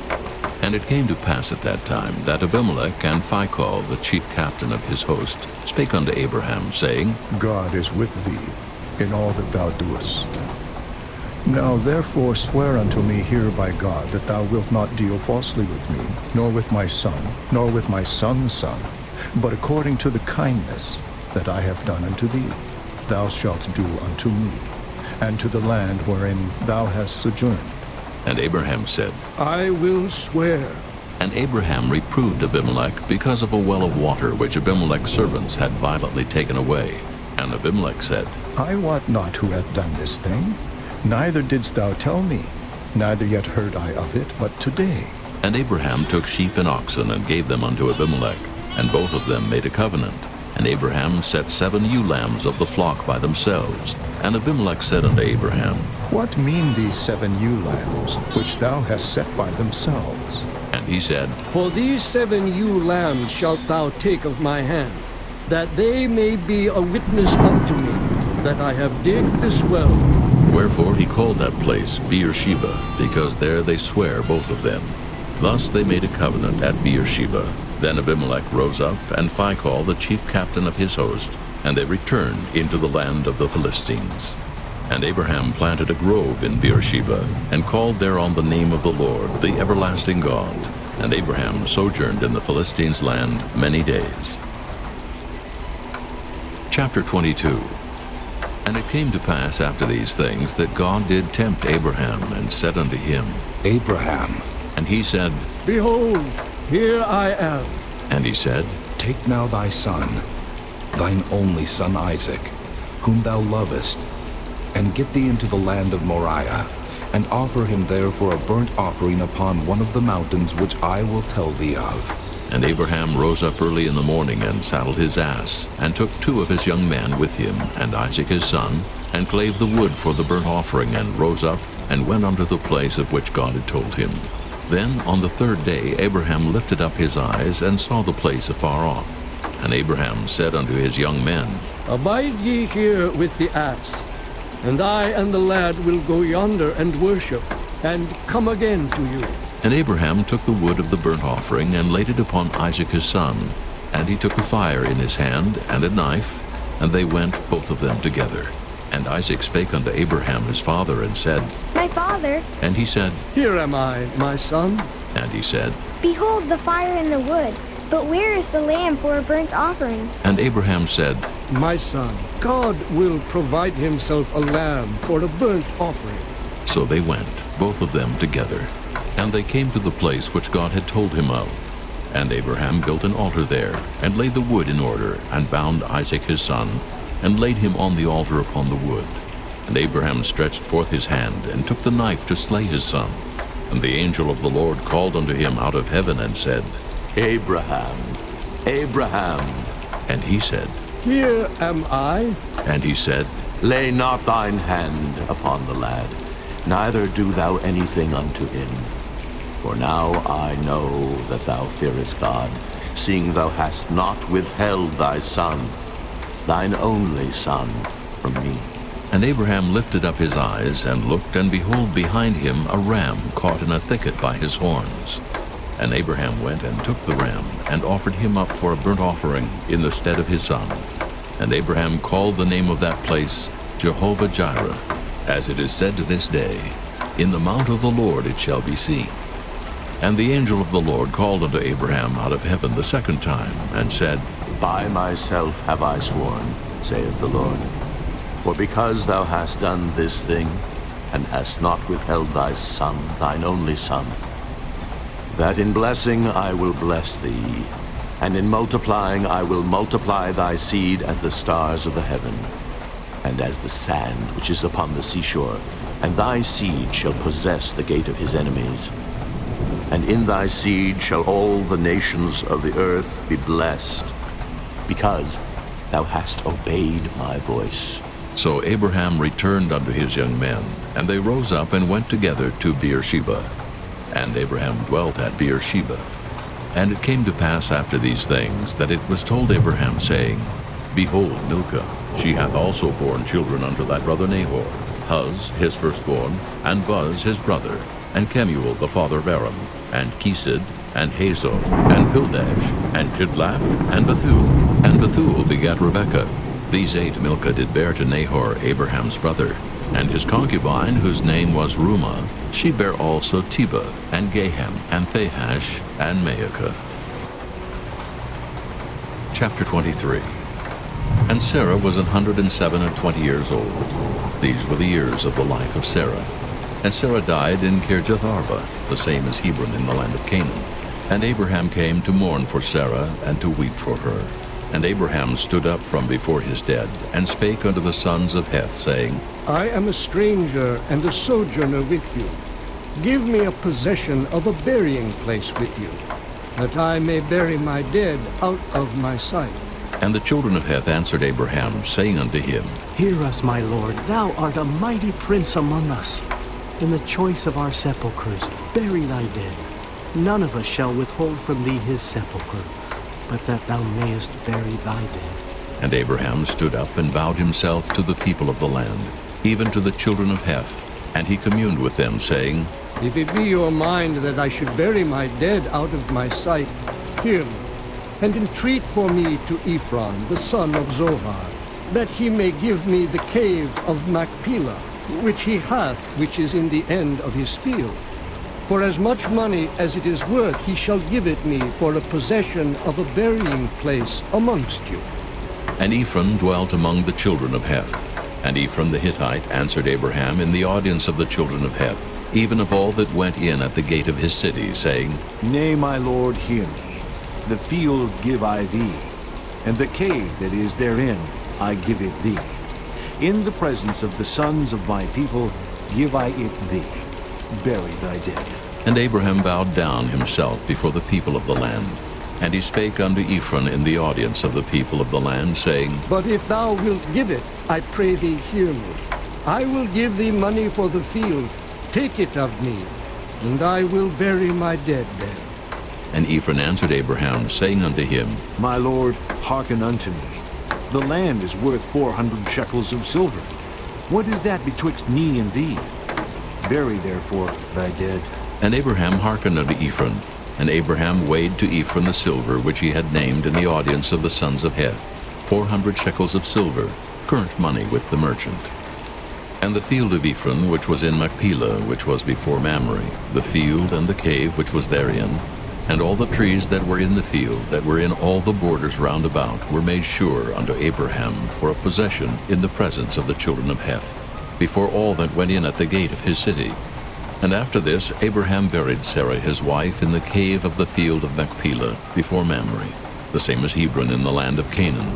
And the field and the cave that is therein were made sure unto Abraham for a possession of a burying place by the sons of Heth. Chapter 24. And Abraham was old and well stricken in age, and the Lord had blessed Abraham in all things. And Abraham said unto his eldest servant of his house, that ruled over all that he had, Put, I pray thee, thy hand under my thigh, and I will make thee swear by the Lord, the God of heaven and the God of the earth, that thou shalt not take a wife unto my son of the daughters of the Canaanites, among whom I dwell. But thou shalt go unto my country, and to my kindred, and take a wife unto my son Isaac. And the servant said unto him, Peradventure the woman will not be willing to follow me unto this land. Must I needs bring thy son again unto the land from whence thou camest? And Abraham said unto him, Beware thou that thou bring not my son thither again. The Lord God of heaven, which took me from my father's house, and from the land of my kindred, and which spake unto me, and that sware unto me, saying, Unto thy seed will I give this land. He shall send his angel before thee, and thou shalt take a wife unto my son from thence. And if the woman will not be willing to follow thee, then thou shalt be clear from this my oath. Only bring not my son thither again. And the servant put his hand under the thigh of Abraham his master, and sware to him concerning that matter. And the servant took 10 camels of the camels of his master, and departed. For all the goods of his master were in his hand. And he arose and went to Mesopotamia, unto the city of Nahor.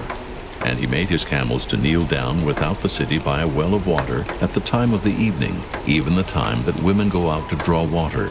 And he said, O Lord God of my master Abraham, I pray thee, send me good speed this day, and show kindness unto my master Abraham. Behold, I stand here by the well of water, and the daughters of the men of the city come out to draw water.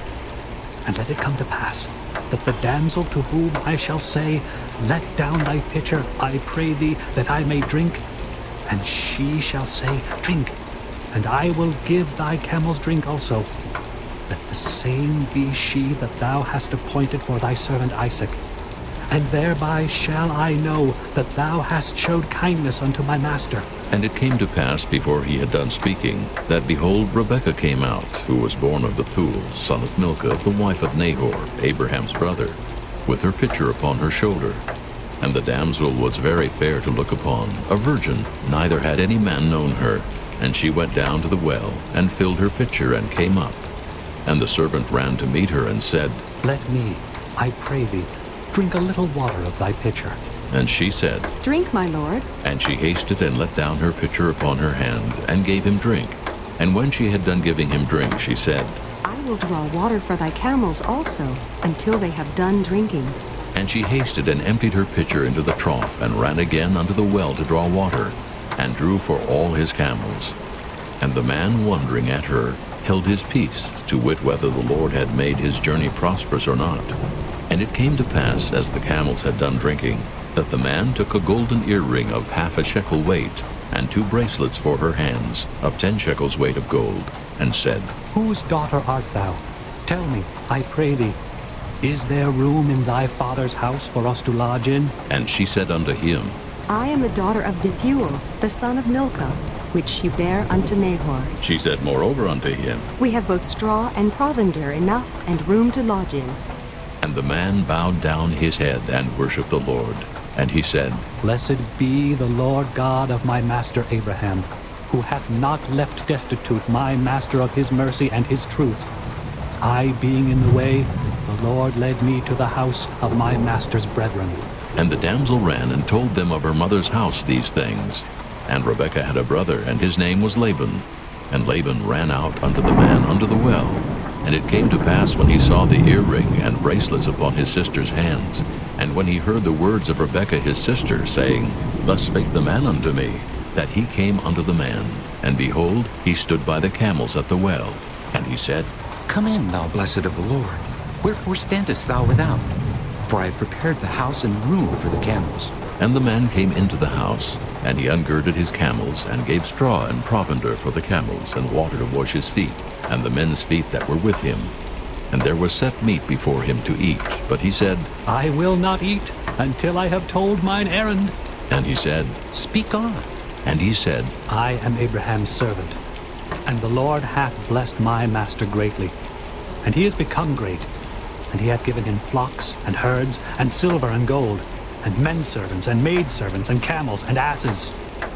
And Sarah my master's wife bare a son to my master when she was old, and unto him hath he given all that he hath. And my master made me swear, saying, Thou shalt not take a wife to my son of the daughters of the Canaanites, in whose land I dwell.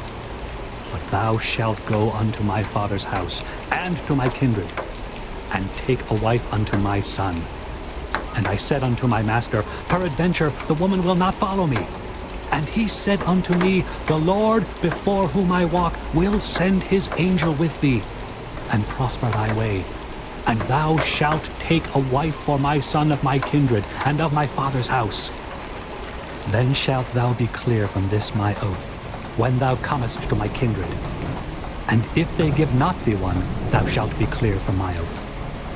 And I came this day unto the well, and said, O Lord God of my master Abraham, if now thou do prosper my way which I go, behold, I stand by the well of water.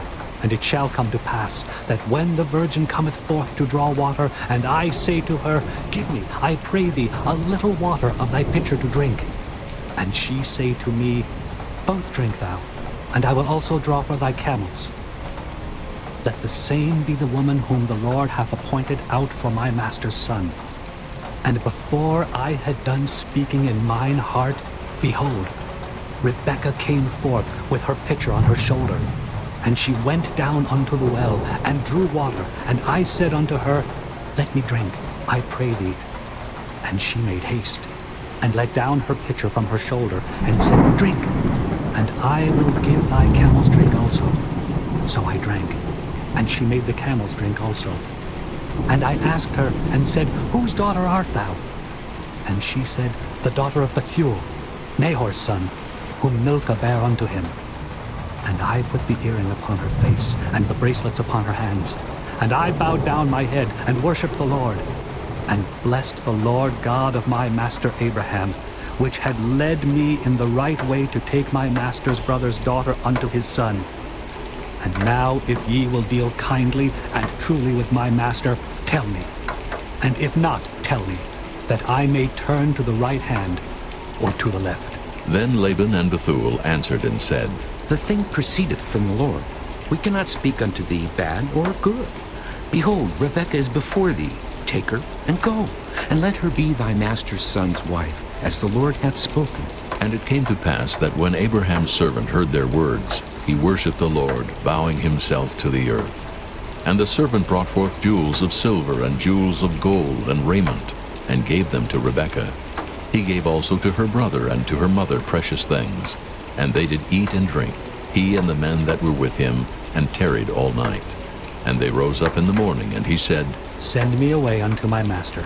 And her brother and her mother said, Let the damsel abide with us a few days, at the least 10. After that, she shall go. And he said unto them, Hinder me not, seeing the Lord hath prospered my way.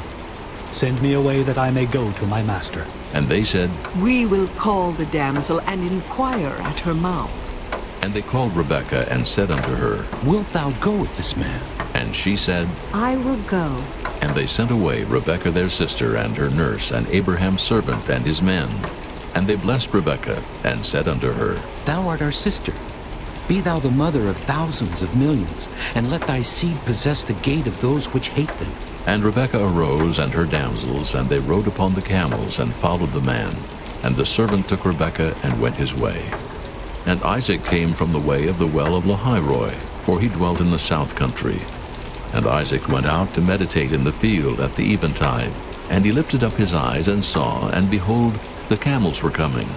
And Rebekah lifted up her eyes, and when she saw Isaac, she lighted off the camel. For she had said unto the servant, What man is this that walketh in a field to meet us? And the servant had said, It is my master. Therefore she took a veil and covered herself. And the servant told Isaac all things that he had done. And Isaac brought her into his mother Sarah's tent, and took Rebekah, and she became his wife. And he loved her, and Isaac was comforted after his mother's death. Chapter 25. Then again Abraham took a wife, and her name was Keturah, and she bare him Zimran, and Jokshan, and Medan, and Midian, and Ishbak, and Shua. And Jokshan begat Sheba, and Dedan. And the sons of Dedan were Asherim, and Letushim, and Leamim. And the sons of Midian, Ephah, and Epher, and Hanok, and Abidah, and Eldaah. All these were the children of Keturah. And Abraham gave all that he had unto Isaac. But unto the sons of the concubines which Abraham had, Abraham gave gifts, and sent them away from Isaac his son, while he yet lived, eastward unto the east country. And these are the days of the years of Abraham's life which he lived, 160 years. Then Abraham gave up the ghost, and died in a good old age, an old man and full of years, and was gathered to his people. And his sons Isaac and Ishmael buried him in the cave of Machpelah, in the field of Ephron the son of Zohar the Hittite, which is before Mamre, the field which Abraham purchased of the sons of Heth. There was Abraham buried, and Sarah his wife. And it came to pass after the death of Abraham, that God blessed his son Isaac, and Isaac dwelt by the well Lahairoi. Now these are the generations of Ishmael, Abraham's son, whom Hagar the Egyptian, Sarah's handmaid, bare unto Abraham. And these are the names of the sons of Ishmael by their names, according to their generations. The firstborn of Ishmael, Nebajoth, and Kedar, and Abiel, and Mibzam, and Mishma, and Duma, and Massa, Hadar, and Tema, Jetur, Naphish, and Kedemah. These are the sons of Ishmael, and these are their names by their towns and by their castles, 12 princes according to their nations. And these are the years of the life of Ishmael, 137 years. And he gave up the ghost and died, and was gathered unto his people. And they dwelt from Havilah unto Shur, that is before Egypt, as thou goest toward Assyria. And he died in the presence of all his brethren. And these are the generations of Isaac, Abraham's son. Abraham begat Isaac. And Isaac was 40 years old when he took Rebekah to wife, the daughter of Bethuel the Syrian of Padan-aram, the sister to Laban the Syrian. And Isaac entreated the Lord for his wife, because she was barren. And the Lord was entreated of him, and Rebekah his wife conceived. And the children struggled together within her. And she said, If it be so, why am I thus? And she went to inquire of the Lord. And the Lord said unto her, 2 nations are in thy womb, and 2 manner of people shall be separated from thy bowels. And the one people shall be stronger than the other people, and the elder shall serve the younger. And when her days to be delivered were fulfilled, behold, there were twins in her womb. And the first came out red all over like an hairy garment. And they called his name Esau. And after that came his brother out, and his hand took hold on Esau's heel, and his name was called Jacob. And Isaac was 80 years old when she bare them. And the boys grew, and Esau was a cunning hunter, a man of the field. And Jacob was a plain man, dwelling in tents. And Isaac loved Esau, because he did eat of his venison, but Rebekah loved Jacob. And Jacob sawed the pottage, and Esau came from the field, and he was faint. And Esau said to Jacob, Feed me, I pray thee, with that same red pottage, for I am faint. Therefore was his name called Edom. And Jacob said, Sell me this day thy birthright. And Esau said, Behold, I am at the point to die, and what profit shall this birthright do to me? And Jacob said, Swear to me this day. And he sware unto him, and he sold his birthright unto Jacob. Then Jacob gave Esau bread and pottage of lentils, and he did eat and drink, and rose up and went his way. Thus Esau despised his birthright. Chapter 26. And there was a famine in the land, beside the first famine that was in the days of Abraham. And Isaac went unto Abimelech, king of the Philistines, unto Gerar. And the Lord appeared unto him, and said, Go not down into Egypt. Dwell in the land which I shall tell thee of.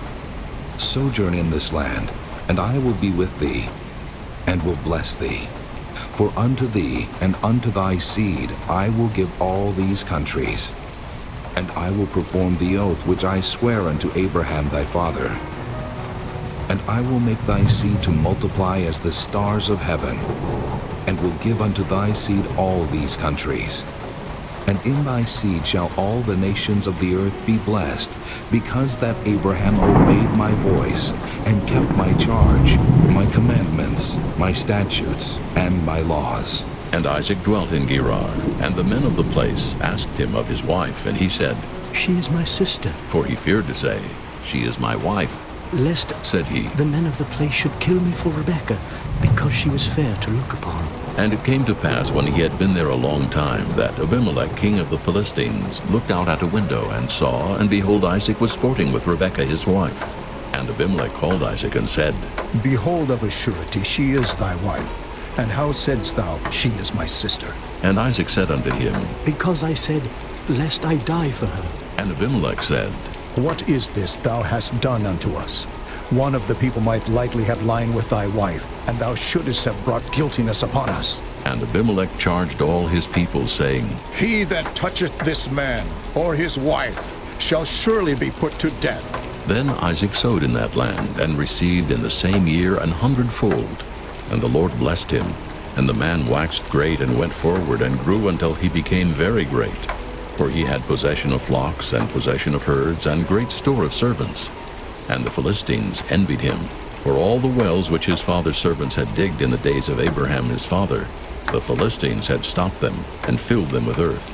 And Abimelech said unto Isaac, Go from us, for thou art much mightier than we. And Isaac departed thence, and pitched his tent in the valley of Gerar, and dwelt there.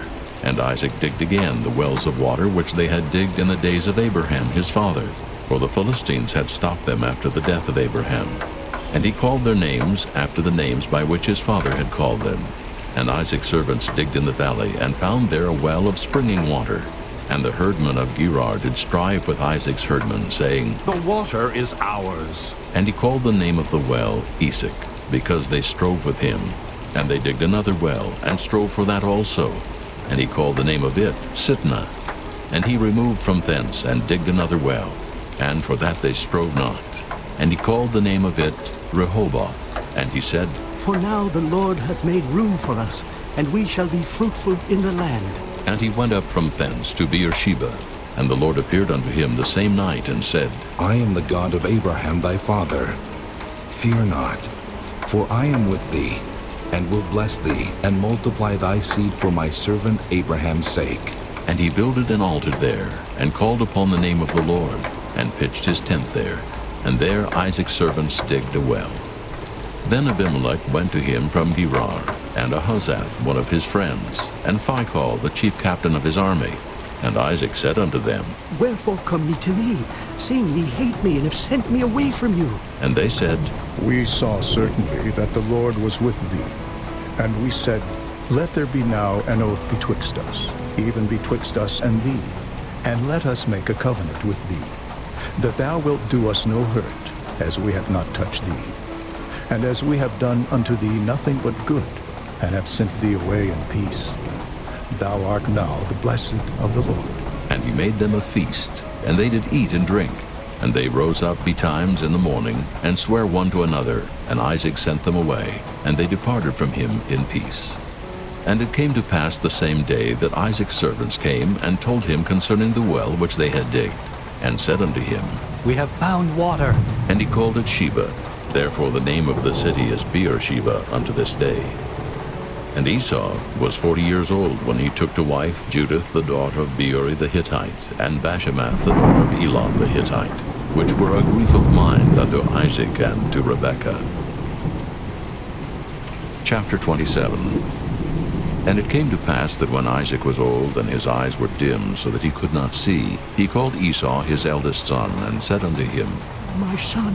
And he said unto him, Behold, here am I. And he said, Behold, now I am old. I know not the day of my death. Now therefore take, I pray thee, thy weapons, thy quiver, and thy bow, and go out to the field, and take me some venison, and make me savory meat such as I love, and bring it to me, that I may eat, that my soul may bless thee before I die.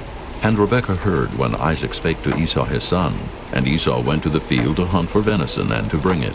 And Rebekah spake unto Jacob her son, saying, Behold, I heard thy father speak unto Esau thy brother, saying, Bring me venison, and make me savory meat, that I may eat, and bless thee before the Lord before my death. Now therefore, my son, obey my voice according to that which I command thee. Go now to the flock, and fetch me from thence 2 good kids of the goats, and I will make them savory meat for thy father, such as he loveth. And thou shalt bring it to thy father, that he may eat, and that he may bless thee before his death. And Jacob said to Rebekah his mother, Behold, Esau my brother is a hairy man, and I am a smooth man. My father peradventure will feel me, and I shall seem to him as a deceiver, and I shall bring a curse upon me, and not a blessing. And his mother said unto him, Upon me be thy curse, my son. Only obey my voice, and go fetch me them. And he went and fetched and brought them to his mother. And his mother made savory meat, such as his father loved. And Rebekah took goodly raiment of her eldest son Esau, which were with her in the house, and put them upon Jacob her younger son. And she put the skins of the kids of the goats upon his hands, and upon the smooth of his neck. And she gave the savory meat and the bread which she had prepared into the hand of her son Jacob. And he came unto his father and said, My father. And he said, Here am I. Who art thou, my son? And Jacob said unto his father, I am Esau thy firstborn. I have done according as thou badest me. Arise, I pray thee, sit, and eat of my venison, that thy soul may bless me. And Isaac said unto his son, How is it that thou hast found it so quickly, my son? And he said, Because the Lord thy God brought it to me. And Isaac said unto Jacob, Come near, I pray thee, that I may feel thee, my son, whether thou be my very son Esau or not. And Jacob went near unto Isaac his father, and he felt him, and said, The voice is Jacob's voice, but the hands are the hands of Esau. And he discerned him not, because his hands were hairy as his brother Esau's hands. So he blessed him, and he said, Art thou my very son Esau? And he said, I am. And he said, Bring it near to me, and I will eat of my son's venison, that my soul may bless thee. And he brought it near to him, and he did eat, and he brought him wine, and he drank. And his father Isaac said unto him, Come near now, and kiss me, my son. And he came near, and kissed him. And he smelled the smell of his raiment, and blessed him, and said, See, the smell of my son is as the smell of a field which the Lord hath blessed. Therefore, God give thee of the dew of heaven, and the fatness of the earth, and plenty of corn and wine. Let people serve thee, and nations bow down to thee. Be Lord over thy brethren, and let thy mother's sons bow down to thee. Cursed be every one that curseth thee, and blessed be he that blesseth thee. And it came to pass, as soon as Isaac had made an end of blessing Jacob, and Jacob was yet scarce gone out from the presence of Isaac his father, that Esau his brother came in from his hunting. And he also had made savory meat, and brought it unto his father, and said unto his father, Let my father arise, and eat of his son's venison, that thy soul may bless me. And Isaac his father said unto him, Who art thou? And he said, I am thy son, thy firstborn Esau. And Isaac trembled very exceedingly, and said, Where is he that hath taken venison, and brought it me? And I have eaten of all before thou camest, and have blessed him. Yea, and he shall be blessed. And when Esau heard the words of his father, he cried with a great and exceeding bitter cry, and said unto his father, Bless me, even me also, O my father. And he said, Thy brother came with subtlety, and hath taken away thy blessing. And he said, Is not he rightly named Jacob? For he hath supplanted me these 2 times. He took away my birthright, and behold, now he hath taken away my blessing. And he said, Hast thou not reserved a blessing for me? And Isaac answered and said unto Esau, Behold, I have made him thy lord, and all his brethren have I given to him for servants, and with corn and wine have I sustained him. And what shall I do now unto thee, my son? And Esau said unto his father, Hast thou but one blessing, my father? Bless me, even me also, O my father. And Esau lifted up his voice and wept. And Isaac his father answered and said unto him, Behold, thy dwelling shall be the fatness of the earth, and of the dew of heaven from above. And by thy sword shalt thou live, and shalt serve thy brother. And it shall come to pass, when thou shalt have the dominion, that thou shalt break his yoke from off thy neck. And Esau hated Jacob because of the blessing wherewith his father blessed him. And Esau said in his heart, The days of mourning for my father are at hand. Then will I slay my brother Jacob. And these words of Esau her elder son were told to Rebekah. And she sent and called Jacob her younger son, and said unto him, Behold, thy brother Esau, as touching thee, doth comfort himself, purposing to kill thee. Now therefore, my son, obey my voice, and arise, flee thou to Laban, my brother to Haran, and tarry with him a few days, until thy brother's fury turn away, until thy brother's anger turn away from thee, and he forget that which thou hast done to him. Then I will send, and fetch thee from thence. Why should I be deprived also of you both in one day? And Rebekah said to Isaac, I am weary of my life because of the daughters of Heth. If Jacob take a wife of the daughters of Heth, such as these which are of the daughters of the land, what good shall my life do me? Chapter 28.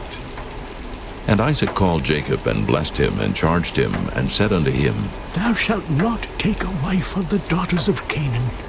Arise, go to Padan-aram, to the house of Bethuel, thy mother's father, and take thee a wife from thence of the daughters of Laban, thy mother's brother. And God Almighty bless thee, and make thee fruitful, and multiply thee, that thou mayest be a multitude of people, and give thee the blessing of Abraham to thee and to thy seed with thee, that thou mayest inherit the land wherein thou art a stranger, which God gave unto Abraham. And Isaac sent away Jacob, and he went to Padan-aram unto Laban, son of Bethuel the Syrian, the brother of Rebekah, Jacob's and Esau's mother. When Esau saw that Isaac had blessed Jacob, and sent him away to Padan-aram to take him a wife from thence, and that as he blessed him, he gave him a charge, saying, Thou shalt not take a wife of the daughters of Canaan. And that Jacob obeyed his father and his mother, and was gone to Padan-aram. And Esau, seeing that the daughters of Canaan pleased not Isaac his father, then went Esau unto Ishmael, and took unto the wives which he had Mahalath, the daughter of Ishmael, Abraham's son, the sister of Nebajoth, to be his wife. And Jacob went out from Beersheba, and went toward Haran. And he lighted upon a certain place, and tarried there all night, because the sun was set. And he took of the stones of that place, and put them for his pillows, and lay down in that place to sleep. And he dreamed, and behold, a ladder set up on the earth, and the top of it reached to heaven. And behold, the angels of God ascending and descending on it. And behold, the Lord stood above it, and said, I am the Lord God of Abraham thy father, and the God of Isaac. The land whereon thou liest, to thee will I give it, and to thy seed. And thy seed shall be as the dust of the earth, and thou shalt spread abroad to the west, and to the east, and to the north, and to the south. And in thee and in thy seed shall all the families of the earth be blessed. And behold, I am with thee, and will keep thee in all places whither thou goest, and will bring thee again into this land. For I will not leave thee, until I have done that which I have spoken to thee of. And Jacob awaked out of his sleep, and he said, Surely the Lord is in this place, and I knew it not. And he was afraid, and said, How dreadful is this place! This is none other but the house of God, and this is the gate of heaven. And Jacob rose up early in the morning, and took the stone that he had put for his pillows, and set it up for a pillar, and poured oil upon the top of it. And he called the name of that place Bethel, but the name of that city was called Luz at the first. And Jacob vowed a vow, saying, If God will be with me, and will keep me in this way that I go, and will give me bread to eat and raiment to put on, so that I come again to my father's house in peace, then shall the Lord be my God. And this stone, which I have set for a pillar, shall be God's house. And of all that thou shalt give me, I will surely give the 10th unto thee. Chapter 29.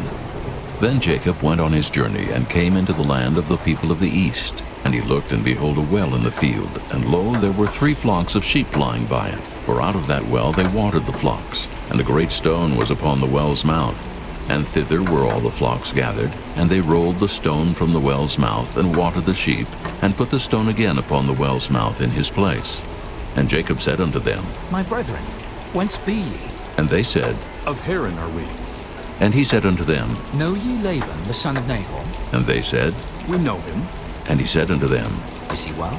And they said, He is well, and behold, Rachel his daughter cometh with the sheep. And he said, Lo, it is yet high day, neither is it time that the cattle should be gathered together. Water ye the sheep, and go and feed them. And they said, We cannot, until all the flocks be gathered together, until they roll the stone from the well's mouth. Then we water the sheep. And while he yet spake with them, Rachel came with her father's sheep, for she kept them. And it came to pass, when Jacob saw Rachel the daughter of Laban his mother's brother, and the sheep of Laban his mother's brother, that Jacob went near, and rolled the stone from the well's mouth, and watered the flock of Laban his mother's brother. And Jacob kissed Rachel, and lifted up his voice, and wept. And Jacob told Rachel that he was her father's brother, and that he was Rebekah's son. And she ran and told her father. And it came to pass, when Laban heard the tidings of Jacob his sister's son, that he ran to meet him, and embraced him, and kissed him, and brought him to his house. And he told Laban all these things. And Laban said to him, Surely thou art my bone, my flesh. And he abode with him the space of a month. And Laban said unto Jacob, Because thou art my brother, shouldest thou therefore serve me for naught? Tell me, what shall thy wages be? And Laban had 2 daughters. The name of the elder was Leah, and the name of the younger was Rachel. Leah was tender-eyed, but Rachel was beautiful and well-favored. And Jacob loved Rachel and said, I will serve thee 7 years for Rachel, thy younger daughter. And Laban said, It is better that I give her to thee, than that I should give her to another man. Abide with me.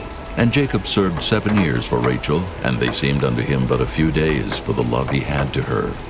And Jacob said unto Laban, Give me my wife, for my days are fulfilled, that I may go in unto her. And Laban gathered together all the men of the place and made a feast.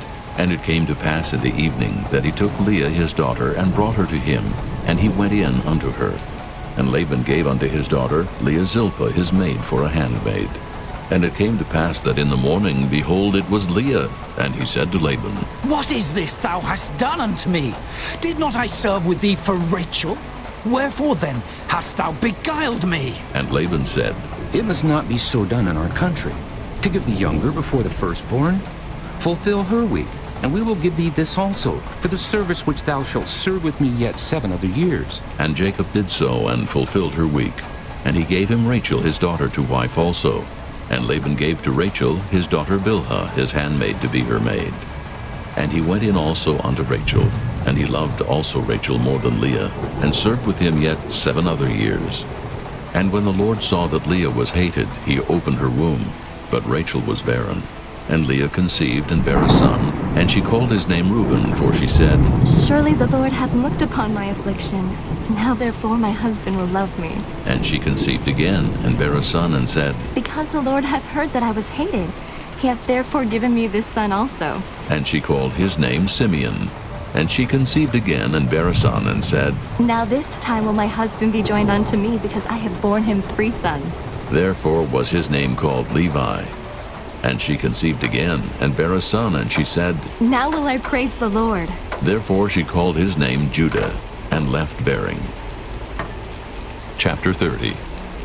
And when Rachel saw that she bare Jacob no children, Rachel envied her sister, and said unto Jacob, Give me children, or else I die. And Jacob's anger was kindled against Rachel, and he said, Am I in God's stead, who hath withheld from thee the fruit of the womb? And she said, Behold my maid Bilhah, go in unto her, and she shall bear upon my knees, that I may also have children by her. And she gave him Bilhah her handmaid to wife, and Jacob went in unto her.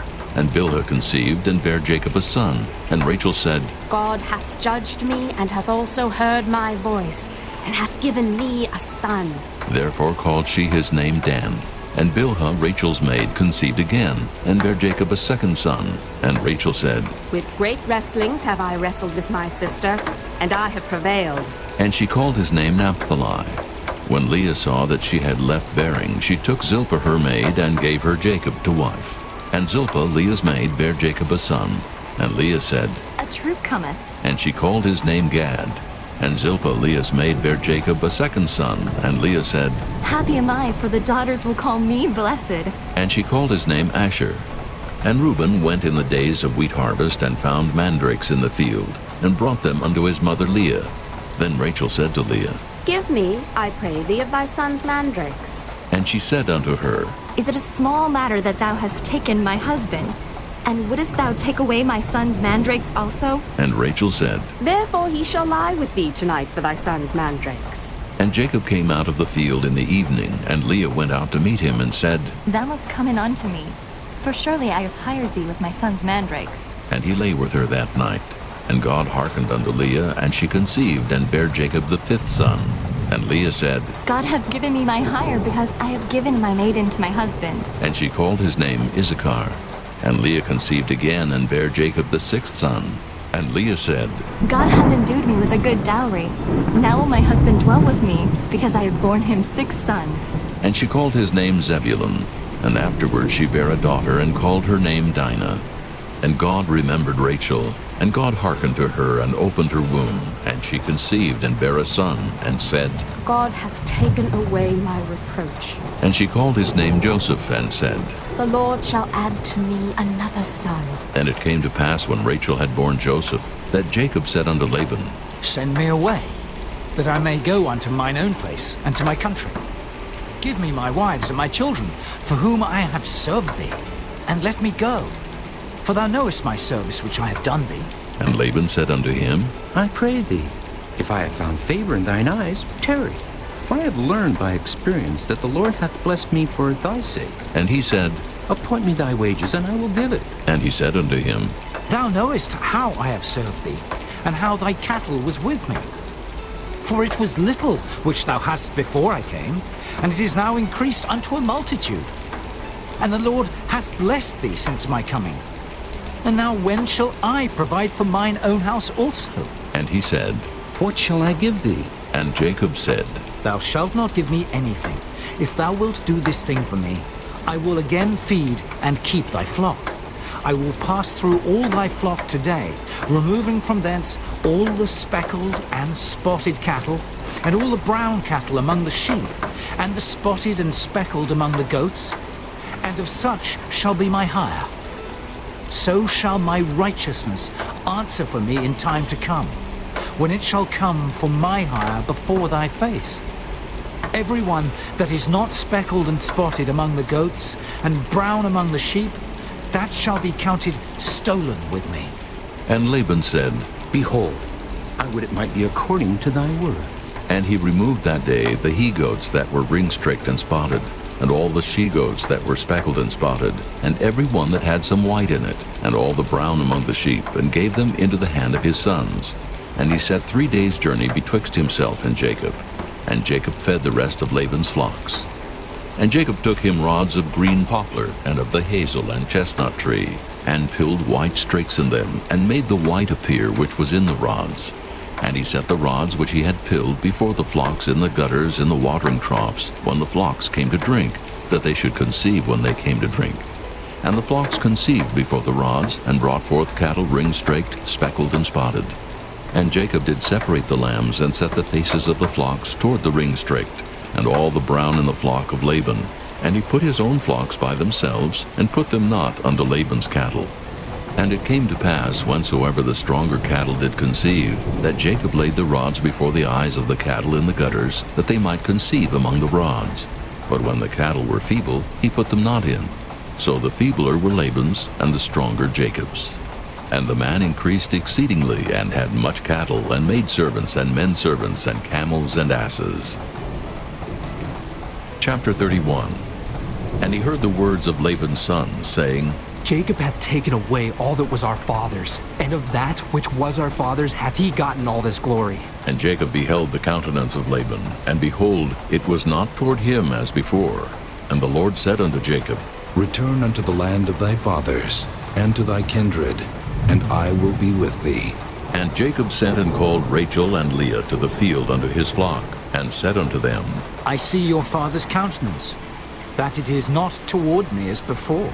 But the God of my father hath been with me. And ye know that with all my power I have served your father. And your father hath deceived me, and changed my wages 10 times. But God suffered him not to hurt me. If he said thus, The speckled shall be thy wages, then all the cattle bear speckled. And if he said thus, The ring-straked shall be thy hire, then bear all the cattle ring-straked. Thus God hath taken away the cattle of your father, and given them to me. And it came to pass, at the time that the cattle conceived, that I lifted up mine eyes, and saw in a dream, and behold, the rams which leaped upon the cattle were ring-straked, speckled, and grizzled. And the angel of God spake unto me in a dream, saying, Jacob. And I said, Here am I. And he said, Lift up now thine eyes, and see, all the rams which leap upon the cattle are ring-straked, speckled, and grizzled. For I have seen all that Laban doeth unto thee. I am the God of Bethel, where thou anointedst the pillar, and where thou vowedst a vow unto me. Now arise, get thee out from this land, and return unto the land of thy kindred. And Rachel and Leah answered and said unto him, Is there yet any portion or inheritance for us in our father's house? Are we not counted of him strangers? For he hath sold us, and hath quite devoured also our money. For all the riches which God hath taken from our father that is ours and our children's. Now then, whatsoever God hath said unto thee, do. Then Jacob rose up and set his sons and his wives upon camels, and he carried away all his cattle, and all his goods which he had gotten, the cattle of his getting which he had gotten in Padan-aram, for to go to Isaac his father in the land of Canaan. And Laban went to shear his sheep, and Rachel had stolen the images that were her father's. And Jacob stole away unawares to Laban the Syrian, in that he told him not that he fled. So he fled with all that he had, and he rose up and passed over the river, and set his face toward the Mount Gilead. And it was told Laban on the third day that Jacob was fled. And he took his brethren with him, and pursued after him 7 days' journey, and they overtook him in the Mount Gilead. And God came to Laban the Syrian in a dream by night, and said unto him, Take heed, that thou speak not to Jacob either good or bad. Then Laban overtook Jacob. Now Jacob had pitched his tent in the mount, and Laban with his brethren pitched in the mount of Gilead. And Laban said to Jacob, What hast thou done, that thou hast stolen away unawares to me, and carried away my daughters, as captives taken with the sword? Wherefore didst thou flee away secretly, and steal away from me, and didst not tell me, that I might have sent thee away with mirth, and with songs, with tabret, and with harp? And hast not suffered me to kiss my sons and my daughters? Thou hast now done foolishly in so doing. It is in the power of my hand to do you hurt. But the God of your father spake unto me yesternight, saying, Take thou heed that thou speak not to Jacob either good or bad. And now, though thou wouldest needs be gone, because thou sore longest after thy father's house, yet wherefore hast thou stolen my gods? And Jacob answered and said to Laban, Because I was afraid. For I said, Peradventure, thou wouldest take by force thy daughters from me. With whomsoever thou findest thy gods, let him not live. Before our brethren discern thou what is thine with me, and take it to thee. For Jacob knew not that Rachel had stolen them. And Laban went into Jacob's tent, and into Leah's tent, and into the 2 maidservants' tents, but he found them not. Then went he out of Leah's tent, and entered into Rachel's tent. Now Rachel had taken the images, and put them in the camel's furniture, and sat upon them. And Laban searched all the tent, but found them not. And she said to her father, Let it not displease, my lord, that I cannot rise up before thee, for the custom of women is upon me. And he searched, but found not the images. And Jacob was wroth, and chode with Laban. And Jacob answered and said to Laban, What is my trespass? What is my sin, that thou hast so hotly pursued after me? Whereas thou hast searched all my stuff. What hast thou found of all thy household stuff? Set it here, before my brethren and thy brethren, that they may judge betwixt us both. This 20 years have I been with thee. Thy ewes and thy she-goats have not cast their young, and the rams of thy flock have I not eaten. That which was torn of beasts, I brought not unto thee. I bear the loss of it. Of my hand didst thou require it, whether stolen by day or stolen by night? Thus I was. In the day the drought consumed me, and the frost by night, and my sleep departed from mine eyes. Thus have I been 20 years in thy house. I served thee 14 years for thy 2 daughters, and 6 years for thy cattle. And thou hast changed my wages 10 times. Except the God of my father, the God of Abraham, and the fear of Isaac had been with me, surely thou hadst sent me away now empty. God hath seen mine affliction and the labor of my hands, and rebuked thee yesternight. And Laban answered and said unto Jacob, These daughters are my daughters, and these children are my children, and these cattle are my cattle, and all that thou seest is mine. And what can I do this day unto these my daughters, or unto their children which they have borne? Now therefore come now, let us make a covenant, I and thou, and let it be for a witness between me and thee. And Jacob took a stone, and set it up for a pillar. And Jacob said unto his brethren, Gather stones. And they took stones, and made an heap, and they did eat there upon the heap. And Laban called it Jegar-sahadutha, but Jacob called it Galeed. And Laban said, This heap is a witness between me and thee this day. Therefore was the name of it called Galeed. And Mizpah, for he said, The Lord watch between me and thee when we are absent one from another. If thou shalt afflict my daughters, or if thou shalt take other wives beside my daughters, No man is with us. See, God is witness betwixt me and thee. And Laban said to Jacob, Behold this heap, and behold this pillar, which I have cast betwixt me and thee. This heap be witness, and this pillar be witness, that I will not pass over this heap to thee, and that thou shalt not pass over this heap and this pillar unto me for harm. The God of Abraham, and the God of Nahor, the God of their father, judge betwixt us. And Jacob sware by the fear of his father Isaac. Then Jacob offered sacrifice upon the mount, and called his brethren to eat bread. And they did eat bread, and tarried all night in the mount.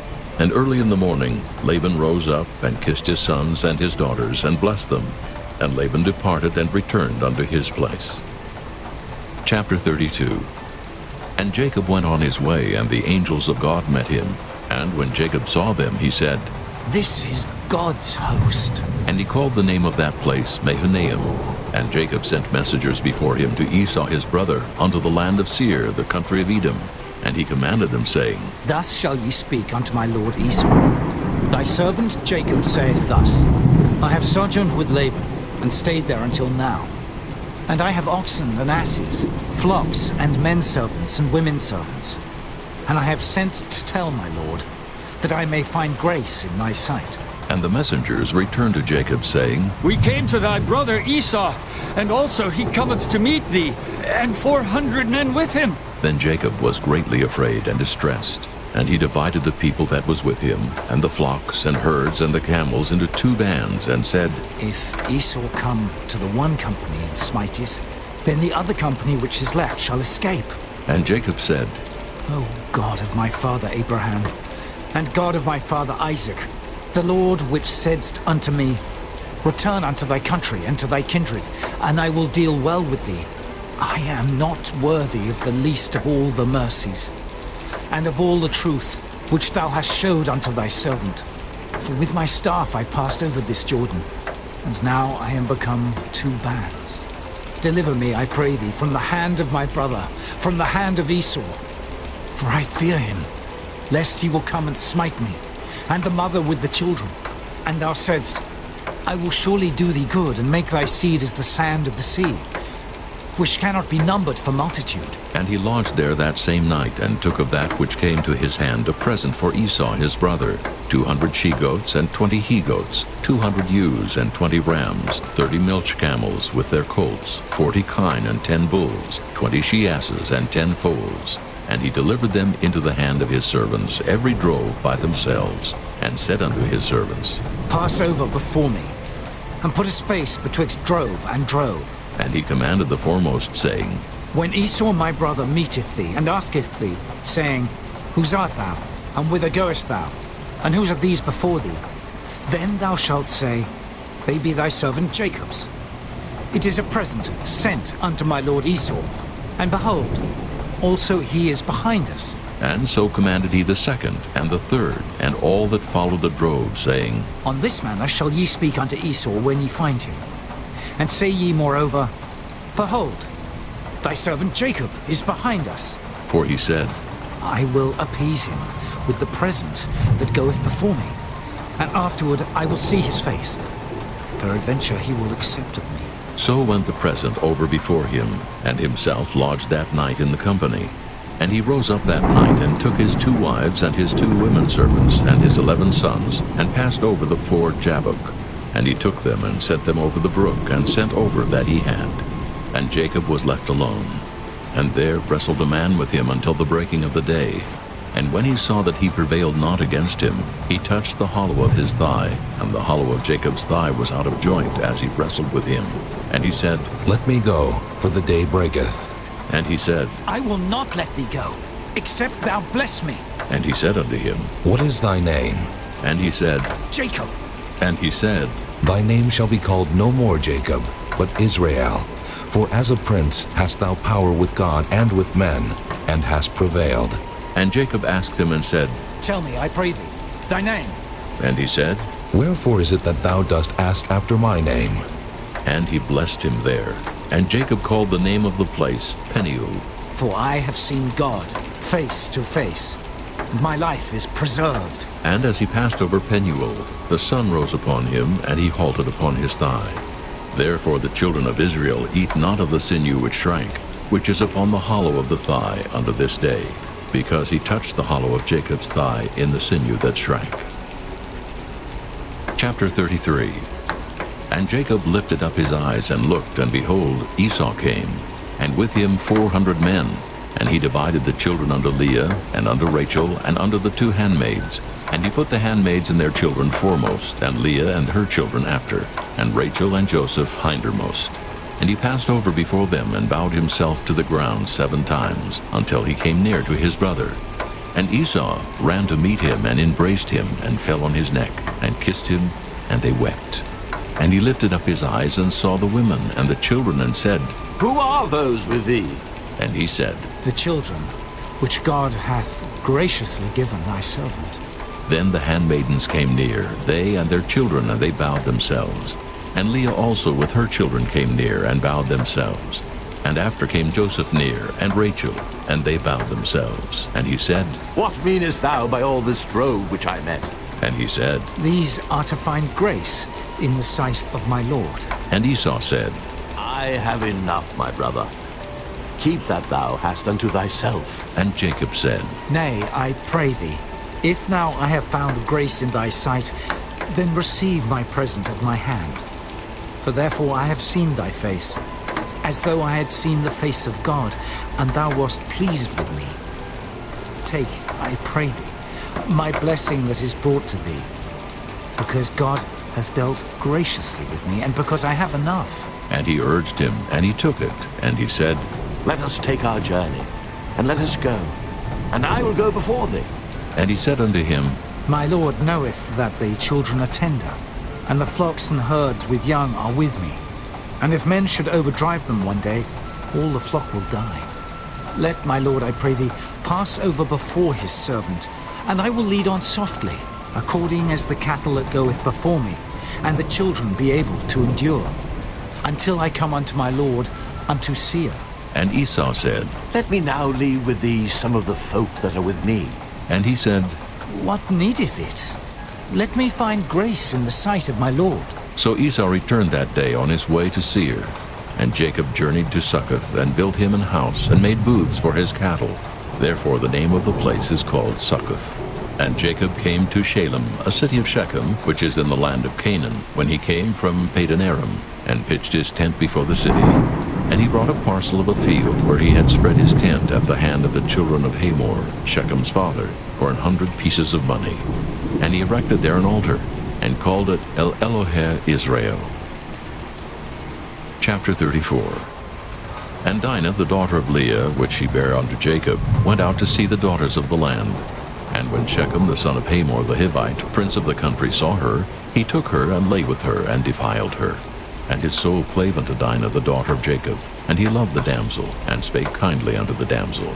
And Shechem spake unto his father Hamor, saying, Get me this damsel to wife. And Jacob heard that he had defiled Dinah his daughter.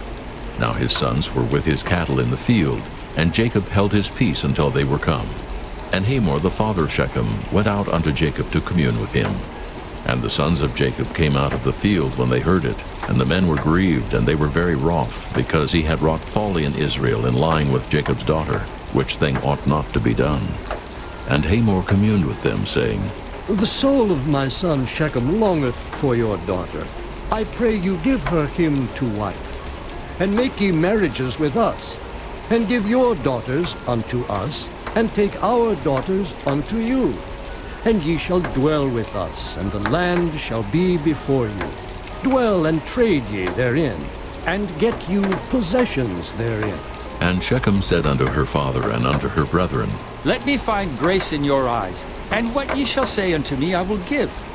Ask me never so much dowry and gift, and I will give according as ye shall say unto me. But give me the damsel to wife. And the sons of Jacob answered Shechem and Hamor his father deceitfully, and said, Because he had defiled Dinah their sister. And they said unto them, We cannot do this thing, to give our sister to one that is uncircumcised, for that were a reproach unto us. But in this will we consent unto you, if ye will be as we be, that every male of you be circumcised, Then will we give our daughters unto you, and we will take your daughters to us, and we will dwell with you, and we will become one people. But if ye will not hearken unto us, to be circumcised, then will we take our daughter, and we will be gone. And their words pleased Hamor and Shechem, Hamor's son. And the young man deferred not to do the thing, because he had delight in Jacob's daughter, and he was more honorable than all the house of his father. And Hamor and Shechem his son came unto the gate of their city, and communed with the men of their city, saying, These men are peaceable with us. Therefore let them dwell in the land, and trade therein. For the land, behold, it is large enough for them. Let us take their daughters to us for wives, and let us give them our daughters. Only herein will the men consent unto us for to dwell with us, to be one people, if every male among us be circumcised as they are circumcised. Shall not their cattle and their substance and every beast of theirs be ours? Only let us consent unto them, and they will dwell with us. And unto Hamor and unto Shechem his son hearkened all that went out of the gate of his city, and every male was circumcised, all that went out of the gate of his city. And it came to pass on the third day, when they were sore, that two of the sons of Jacob, Simeon and Levi, Dinah's brethren, took each man his sword, and came upon the city boldly, and slew all the males. And they slew Hamor and Shechem his son with the edge of the sword, and took Dinah out of Shechem's house, and went out. The sons of Jacob came upon the slain, and spoiled the city, because they had defiled their sister. They took their sheep, and their oxen, and their asses, and that which was in the city, and that which was in the field, and all their wealth, and all their little ones, and their wives took they captive, and spoiled even all that was in the house. And Jacob said to Simeon and Levi, Ye have troubled me, to make me to stink among the inhabitants of the land, among the Canaanites and the Perizzites. And I, being few in number, they shall gather themselves together against me and slay me. And I shall be destroyed, I and my house. And they said, Should he deal with our sister as with an harlot? Chapter 35. And God said unto Jacob, Arise, go up to Bethel, and dwell there, and make there an altar unto God, that appeared unto thee when thou fleddest from the face of Esau thy brother. Then Jacob said unto his household, and to all that were with him, Put away the strange gods that are among you, and be clean, and change your garments. And let us arise, and go up to Bethel. And I will make there an altar unto God, who answered me in the day of my distress, and was with me in the way which I went.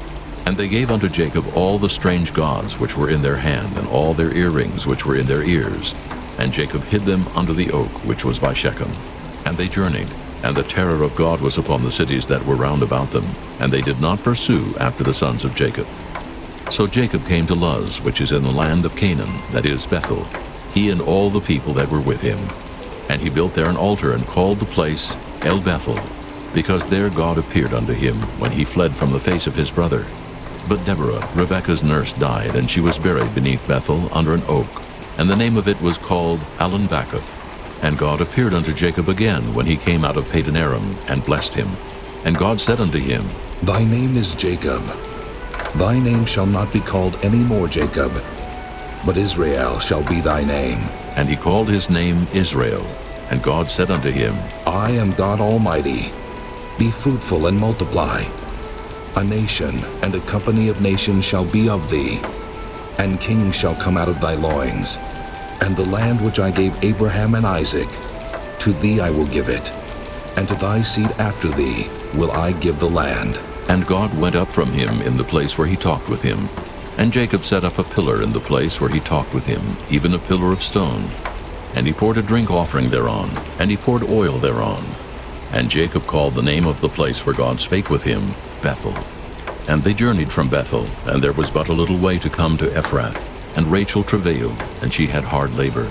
And it came to pass when she was in hard labor, that the midwife said unto her, Fear not, thou shalt have this son also. And it came to pass, as her soul was in departing, for she died, that she called his name Ben-Oni, but his father called him Benjamin. And Rachel died, and was buried in the way to Ephrath, which is Bethlehem. And Jacob set a pillar upon her grave, that is the pillar of Rachel's grave unto this day. And Israel journeyed, and spread his tent beyond the tower of Eder. And it came to pass, when Israel dwelt in that land, that Reuben went and lay with Bilhah, his father's concubine, and Israel heard it. Now the sons of Jacob were 12. The sons of Leah, Reuben, Jacob's firstborn, and Simeon, and Levi, and Judah, and Issachar, and Zebulun. The sons of Rachel, Joseph, and Benjamin. And the sons of Bilhah, Rachel's handmaid, Dan, and Naphtali. And the sons of Zilpah, Leah's handmaid, Gad, and Asher. These are the sons of Jacob, which were born to him in Padan-aram. And Jacob came unto Isaac his father, unto Mamre, unto the city of Arba, which is Hebron, where Abraham and Isaac sojourned. And the days of Isaac were 180 years. And Isaac gave up the ghost and died, and was gathered unto his people, being old and full of days. And his sons Esau and Jacob buried him. Chapter 36. Now these are the generations of Esau, who is Edom. Esau took his wives of the daughters of Canaan, Adah, the daughter of Elon the Hittite, and Aholibamah, the daughter of Anah, the daughter of Zibeon the Hivite, and Bashemath, Ishmael's daughter, sister of Nebajoth. And Adah bare to Esau Eliphaz, and Bashemath bare Reuel, and Aholibamah bare Jeush, and Jaalam, and Korah.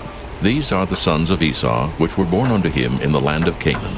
And Esau took his wives and his sons and his daughters and all the persons of his house, and his cattle and all his beasts and all his substance which he had got in the land of Canaan, and went into the country from the face of his brother Jacob.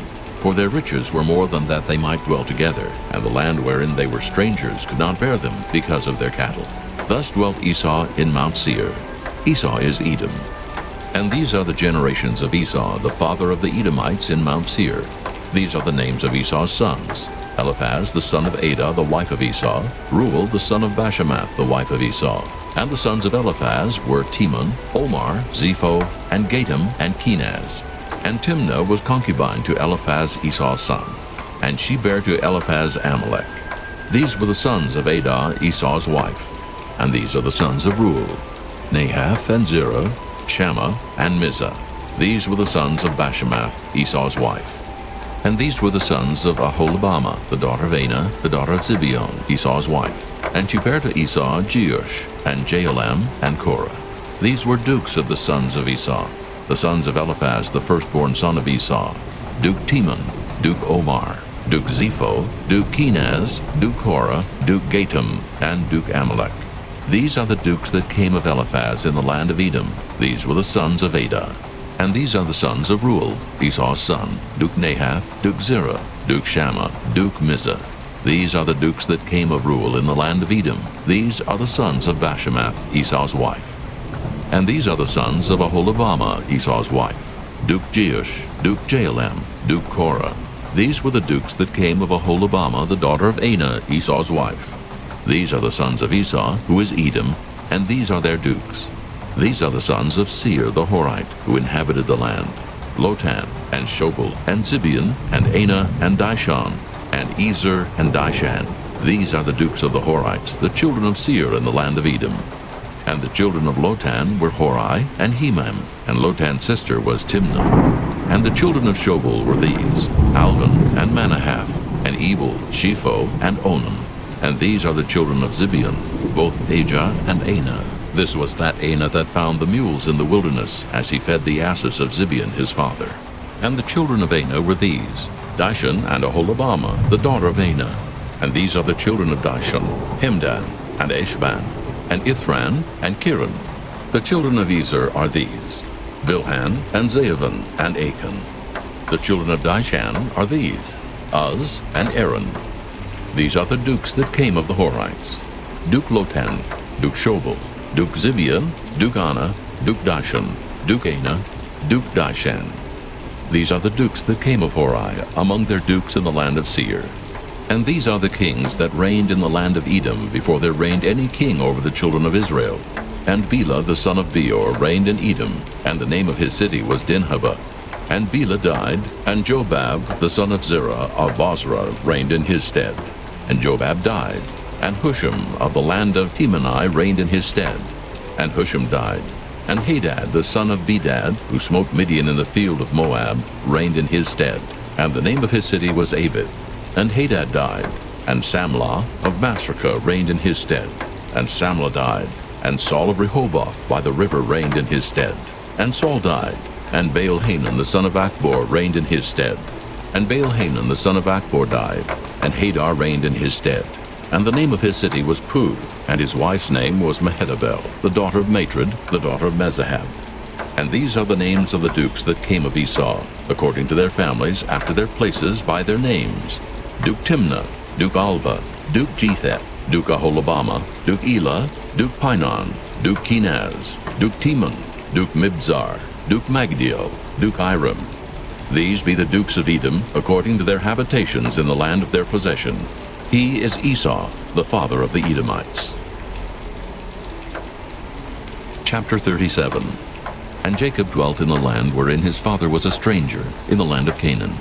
These are the generations of Jacob. Joseph, being 17 years old, was feeding the flock with his brethren, and the lad was with the sons of Bilhah, and with the sons of Zilpah his father's wives. And Joseph brought unto his father their evil report. Now Israel loved Joseph more than all his children, because he was the son of his old age, and he made him a coat of many colors. And when his brethren saw that their father loved him more than all his brethren, they hated him, and could not speak peaceably unto him. And Joseph dreamed a dream, and he told it his brethren, and they hated him yet the more. And he said unto them, Hear, I pray you, this dream which I have dreamed. For behold, we were binding sheaves in the field, and lo, my sheaf arose, and also stood upright. And behold, your sheaves stood round about, and made obeisance to my sheaf. And his brethren said unto him, Shalt thou indeed reign over us? Or shalt thou indeed have dominion over us? And they hated him yet the more for his dreams and for his words. And he dreamed yet another dream, and told it his brethren, and said, Behold, I have dreamed a dream more, and behold, the sun and the moon and the 11 stars made obeisance to me. And he told it to his father, and to his brethren, and his father rebuked him, and said unto him, What is this dream that thou hast dreamed? Shall I and thy mother and thy brethren indeed come to bow down ourselves to thee, to the earth? And his brethren envied him, but his father observed the saying. And his brethren went to feed their father's flock in Shechem. And Israel said unto Joseph, Do not thy brethren feed the flock in Shechem? Come, and I will send thee unto them. And he said to him, Here am I. And he said to him, Go, I pray thee, see whether it be well with thy brethren, and well with the flocks, and bring me word again. So he sent him out of the vale of Hebron, and he came to Shechem. And a certain man found him, and behold, he was wandering in the field. And the man asked him, saying, What seekest thou? And he said, I seek my brethren. Tell me, I pray thee, where they feed their flocks. And the man said, They are departed hence. For I heard them say, Let us go to Dothan. And Joseph went after his brethren, and found them in Dothan. And when they saw him afar off, even before he came near unto them, they conspired against him to slay him. And they said one to another, Behold, this dreamer cometh. Come now, therefore, and let us slay him, and cast him into some pit. And we will say, Some evil beast hath devoured him, and we shall see what will become of his dreams. And Reuben heard it, and he delivered him out of their hands, and said, Let us not kill him. And Reuben said unto them, Shed no blood, but cast him into this pit that is in the wilderness, and lay no hand upon him. That he might rid him out of their hands, to deliver him to his father again. And it came to pass, when Joseph was come unto his brethren, that they stripped Joseph out of his coat of many colors that was on him. And they took him, and cast him into a pit, and the pit was empty, there was no water in it. And they sat down to eat bread. And they lifted up their eyes and looked, and behold, a company of Ishmaelites came from Gilead with their camels, bearing spicery and balm and myrrh, going to carry it down to Egypt. And Judah said unto his brethren, What profit is it if we slay our brother and conceal his blood? Come, and let us sell him to the Ishmaelites. And let not our hand be upon him, for he is our brother and our flesh. And his brethren were content. Then there passed by Midianites, merchantmen, and they drew and lifted up Joseph out of the pit, and sold Joseph to the Ishmaelites for 20 pieces of silver, and they brought Joseph into Egypt. And Reuben returned unto the pit, and behold, Joseph was not in the pit, and he rent his clothes. And he returned unto his brethren, and said, The child is not, and I, whither shall I go? And they took Joseph's coat, and killed a kid of the goats, and dipped the coat in the blood. And they sent the coat of many colors, and they brought it to their father, and said, This have we found. Know now whether it be thy son's coat or no. And he knew it, and said, It is my son's coat. An evil beast hath devoured him. Joseph is without doubt rent in pieces. And Jacob rent his clothes, and put sackcloth upon his loins, and mourned for his son many days. And all his sons and all his daughters rose up to comfort him, but he refused to be comforted. And he said, For I will go down into the grave unto my son, mourning. Thus his father wept for him. And the Midianites sold him into Egypt unto Potiphar, an officer of Pharaoh's and captain of the guard. Chapter 38. And it came to pass at that time that Judah went down from his brethren, and turned into a certain Adullamite, whose name was Hira. And Judah saw there a daughter of a certain Canaanite, whose name was Shua. And he took her, and went in unto her. And she conceived, and bare a son, and he called his name And she conceived again, and bare a son, and she called his name Onan. And she yet again conceived, and bare a son, and called his name Shelah, and he was at Chezib when she bare him. And Judah took a wife for his firstborn, whose name was Tamar. And Judah's firstborn, was wicked in the sight of the Lord. And the Lord slew him. And Judah said unto Onan, Go in unto thy brother's wife, and marry her, and raise up seed to thy brother. And Onan knew that the seed should not be his. And it came to pass, when he went in unto his brother's wife, that he spilled it on the ground, lest that he should give seed to his brother. And the thing which he did displeased the Lord, wherefore he slew him also. Then said Judah to Tamar his daughter-in-law, Remain a widow at thy father's house, till Shelah my son be grown. For he said, Lest peradventure he die also, as his brethren did. And Tamar went and dwelt in her father's house. And in process of time the daughter of Shua, Judah's wife, died. And Judah was comforted, and went up unto his sheep shearers to Timnath, he and his friend Hira the Adullamite. And it was told Tamar, saying, Behold, thy father-in-law goeth up to Timnath to shear his sheep. And she put her widow's garments off from her, and covered her with a veil, and wrapped herself, and sat in an open place which is by the way to Timnath. For she saw that Shelah was grown, and she was not given unto him to wife. When Judah saw her, he thought her to be an harlot, because she had covered her face. And he turned unto her by the way, and said, Go to, I pray thee, let me come in unto thee. For he knew not that she was his daughter-in-law. And she said, What wilt thou give me, that thou mayest come in unto me? And he said, I will send thee a kid from the flock. And she said, Wilt thou give me a pledge till thou send it? And he said, What pledge shall I give thee? And she said, Thy signet, and thy bracelets, and thy staff that is in thine hand. And he gave it her, and came in unto her, and she conceived by him. And she arose and went away, and laid by her veil from her, and put on the garments of her widowhood. And Judah sent the kid by the hand of his friend the Adullamite, to receive his pledge from the woman's hand. But he found her not. Then he asked the men of that place, saying, Where is the harlot that was openly by the wayside?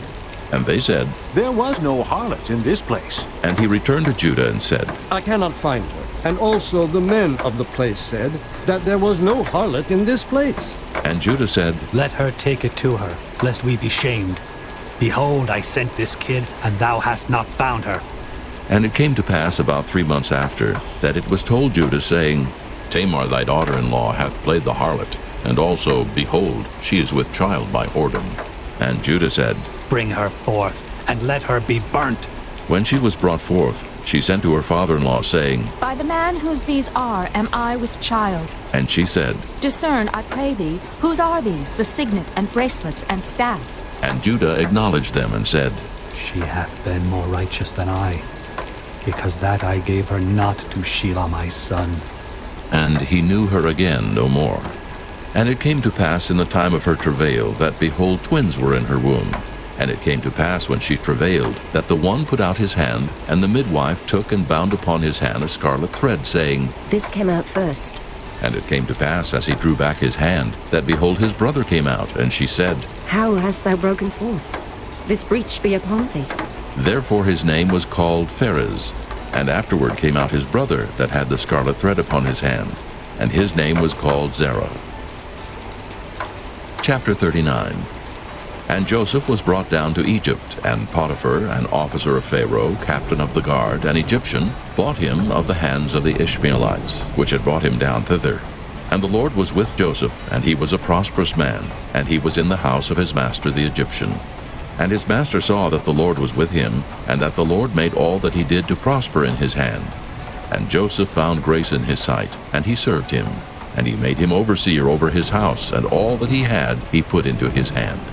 And it came to pass from the time that he had made him overseer in his house, and over all that he had, that the Lord blessed the Egyptian's house for Joseph's sake. And the blessing of the Lord was upon all that he had in the house and in the field.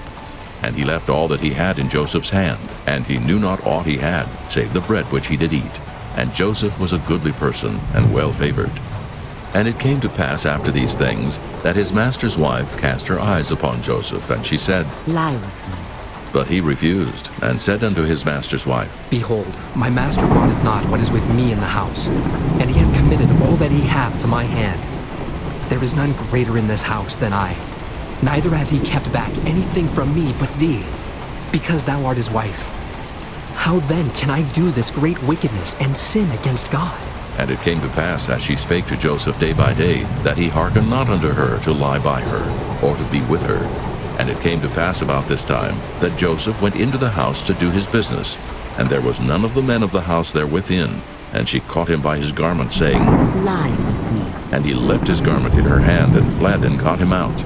And it came to pass, when she saw that he had left his garment in her hand, and was fled forth, that she called unto the men of her house, and spake unto them, saying, See, he hath brought in an Hebrew unto us to mock us. He came in unto me to lie with me, and I cried with a loud voice. And it came to pass, when he heard that I lifted up my voice and cried, that he left his garment with me, and fled, and got him out. And she laid up his garment by her until his lord came home. And she spake unto him according to these words, saying, The Hebrew servant which thou hast brought unto us came in unto me to mock me. And it came to pass, as I lifted up my voice and cried, that he left his garment with me and fled out. And it came to pass, when his master heard the words of his wife, which she spake unto him, saying, After this manner did thy servant to me. that his wrath was kindled. And Joseph's master took him, and put him into the prison, a place where the king's prisoners were bound, and he was there in the prison. But the Lord was with Joseph, and showed him mercy, and gave him favor in the sight of the keeper of the prison. And the keeper of the prison committed to Joseph's hand all the prisoners that were in the prison, and whatsoever they did there, he was the doer of it. The keeper of the prison looked not to anything that was under his hand, because the Lord was with him, and that which he did, the Lord made it to prosper. Chapter 40. And it came to pass after these things, that the butler of the king of Egypt and his baker had offended their lord the king of Egypt. And Pharaoh was wroth against two of his officers, against the chief of the butlers, and against the chief of the bakers. And he put them in ward in the house of the captain of the guard into the prison, the place where Joseph was bound. And the captain of the guard charged Joseph with them, and he served them. And they continued a season in ward. And they dreamed a dream, both of them, each man his dream in one night, each man according to the interpretation of his dream, the butler and the baker of the king of Egypt, which were bound in the prison. And Joseph came in unto them in the morning, and looked upon them, and behold, they were sad. And he asked Pharaoh's officers that were with him in the ward of his lord's house, saying, Wherefore look ye so sadly today? And they said unto him, We have dreamed a dream, and there is no interpreter of it. And Joseph said unto them, Do not interpretations belong to God? Tell me them, I pray you. And the chief butler told his dream to Joseph, and said to him, In my dream, behold, a vine was before me, and in the vine were 3 branches, and it was as though it budded, and her blossoms shot forth, and the clusters thereof brought forth ripe grapes. And Pharaoh's cup was in my hand, and I took the grapes and pressed them into Pharaoh's cup, and I gave the cup into Pharaoh's hand. And Joseph said unto him, This is the interpretation of it. The 3 branches are 3 days. Yet within 3 days shall Pharaoh lift up thine head, and restore thee unto thy place. And thou shalt deliver Pharaoh's cup into his hand, after the former manner when thou wast his butler. But think on me when it shall be well with thee, and show kindness, I pray thee, unto me. And make mention of me unto Pharaoh, and bring me out of this house. For indeed I was stolen away out of the land of the Hebrews, and here also have I done nothing that they should put me into the dungeon. When the chief baker saw that the interpretation was good, he said unto Joseph, I also was in my dream, and behold, I had 3 white baskets on my head, and in the uppermost basket there was of all manner of bake meats for Pharaoh, and the birds did eat them out of the basket upon my head. And Joseph answered and said, This is the interpretation thereof. The 3 baskets are 3 days, yet within 3 days shall Pharaoh lift up thy head from off thee, and shall hang thee on a tree, and the bird shall eat thy flesh from off thee. And it came to pass the 3rd day, which was Pharaoh's birthday, that he made a feast unto all his servants. And he lifted up the head of the chief butler and of the chief baker among his servants. And he restored the chief butler unto his butlership again, and he gave the cup into Pharaoh's hand. But he hanged the chief baker, as Joseph had interpreted to them. Yet did not the chief butler remember Joseph, but forgat him. Chapter 41. And it came to pass at the end of 2 full years, that Pharaoh dreamed, and behold, he stood by the river. And behold, there came up out of the river 7 well-favored kine and fat-fleshed, and they fed in a meadow. And behold, 7 other kine came up after them out of the river, ill-favored and lean-fleshed, and stood by the other kine upon the brink of the river. And the ill-favored and lean-fleshed kine did eat up the 7 well-favored and fat kine. So Pharaoh awoke, and he slept and dreamed the second time. And behold, 7 ears of corn came up upon one stalk, rank and good. And behold, 7 thin ears, and blasted with the east wind, sprung up after them. And the 7 thin ears devoured the 7 rank and full ears. And Pharaoh awoke, and behold, it was a dream. And it came to pass in the morning that his spirit was troubled, and he sent and called for all the magicians of Egypt, and all the wise men thereof. And Pharaoh told them his dream, but there was none that could interpret them unto Pharaoh. Then spake the chief butler unto Pharaoh, saying, I do remember my faults this day. Pharaoh was wroth with his servants, and put me in ward in the captain of the guard's house, both me and the chief baker. And we dreamed a dream in one night, I and he. We dreamed each man according to the interpretation of his dream. And there was there with us a young man, an Hebrew, servant to the captain of the guard. And we told him, and he interpreted to us our dreams. To each man according to his dream he did interpret. And it came to pass, as he interpreted to us, so it was. Me he restored unto mine office, and him he hanged. Then Pharaoh sent and called Joseph, and they brought him hastily out of the dungeon. And he shaved himself, and changed his raiment, and came in unto Pharaoh. And Pharaoh said unto Joseph, I have dreamed a dream, and there is none that can interpret it. And I have heard say of thee, that thou canst understand a dream to interpret it. And Joseph answered Pharaoh, saying, It is not in me. God shall give Pharaoh an answer of peace. And Pharaoh said unto Joseph, In my dream, behold, I stood upon the bank of the river. And behold, there came up out of the river 7 kine, fat-fleshed and well-favored, and they fed in a meadow. And behold, 7 other kine came up after them, poor and very ill-favored and lean-fleshed, such as I never saw in all the land of Egypt for badness. And the lean and the ill-favored kine did eat up the first 7 fat kine. And when they had eaten them up, it could not be known that they had eaten them, but they were still ill-favored as at the beginning. So I awoke, and I saw in my dream, and behold, 7 ears came up in one stalk, full and good. And behold, 7 ears withered, thin, and blasted with the east wind sprung up after them. And the thin ears devoured the 7 good ears, and I told this unto the magicians, but there was none that could declare it to me. And Joseph said unto Pharaoh, The dream of Pharaoh is one. God hath showed Pharaoh what he is about to do.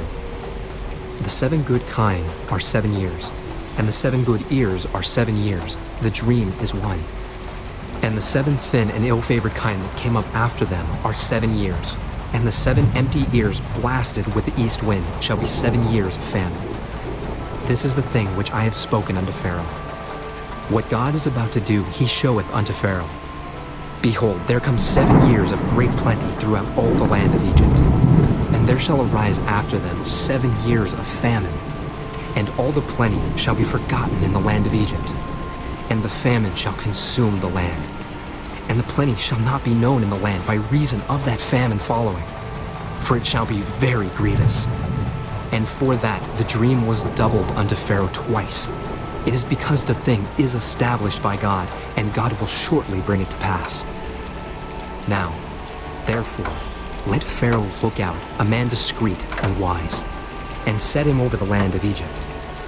Let Pharaoh do this, and let him appoint officers over the land, and take up the 5th part of the land of Egypt in the 7 plenteous years.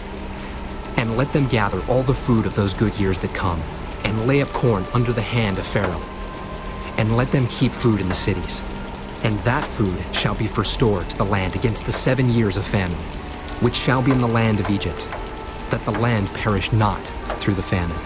And the thing was good in the eyes of Pharaoh, and in the eyes of all his servants. And Pharaoh said unto his servants, Can we find such a one as this is, a man in whom the Spirit of God is? And Pharaoh said unto Joseph, For as much as God hath showed thee all this, there is none so discreet and wise as thou art.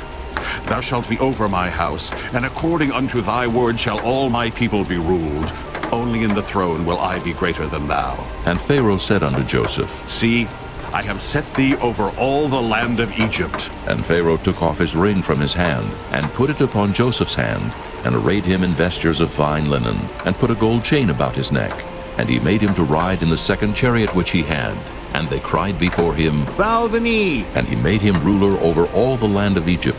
And Pharaoh said unto Joseph, I am Pharaoh, and without thee shall no man lift up his hand or foot in all the land of Egypt. And Pharaoh called Joseph's name Zaphanath-Paneah, and he gave him to wife Asenath, the daughter of Potiphera, priest of On.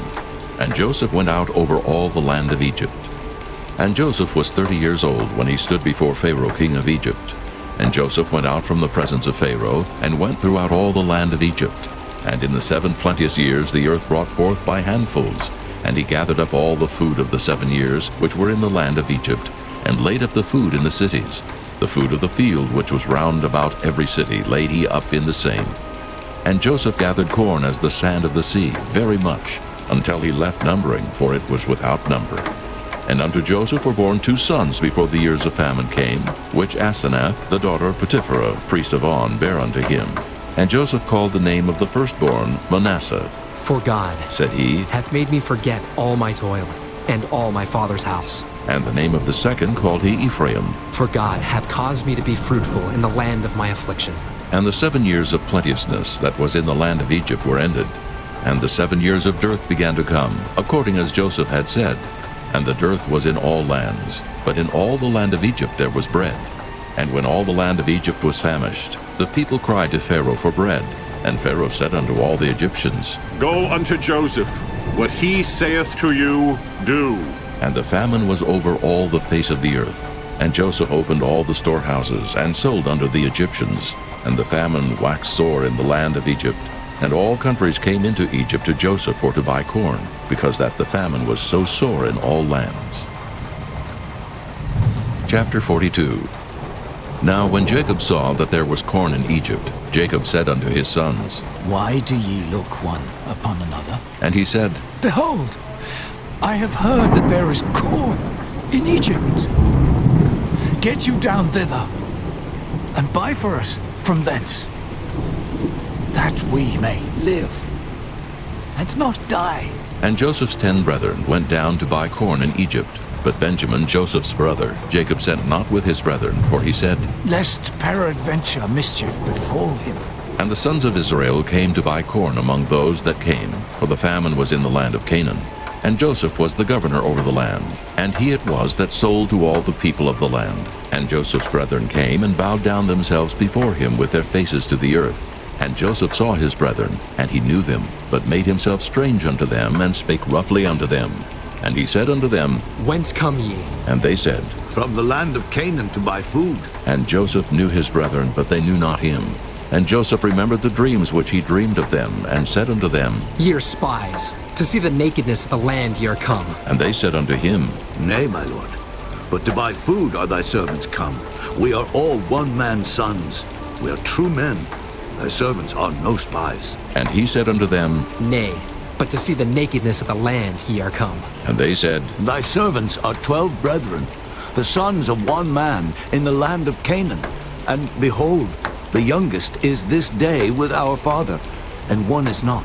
And Joseph said unto them, That is it that I spake unto you, saying, Ye are spies.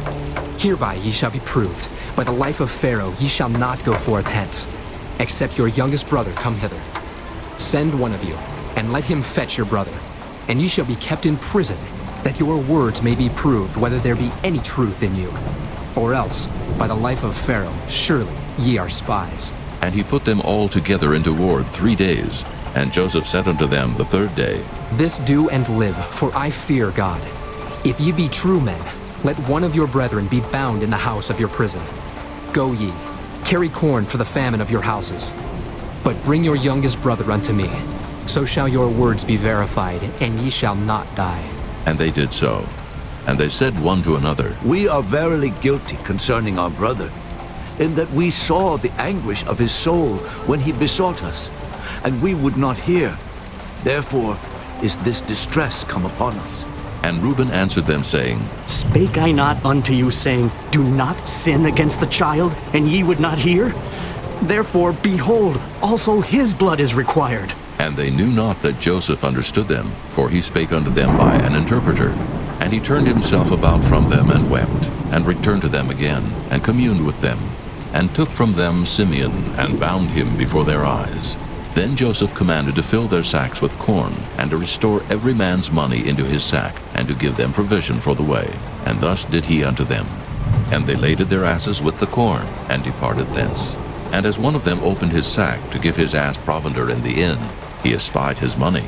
For behold, it was in his sack's mouth. And he said unto his brethren, My money is restored, and lo, it is even in my sack.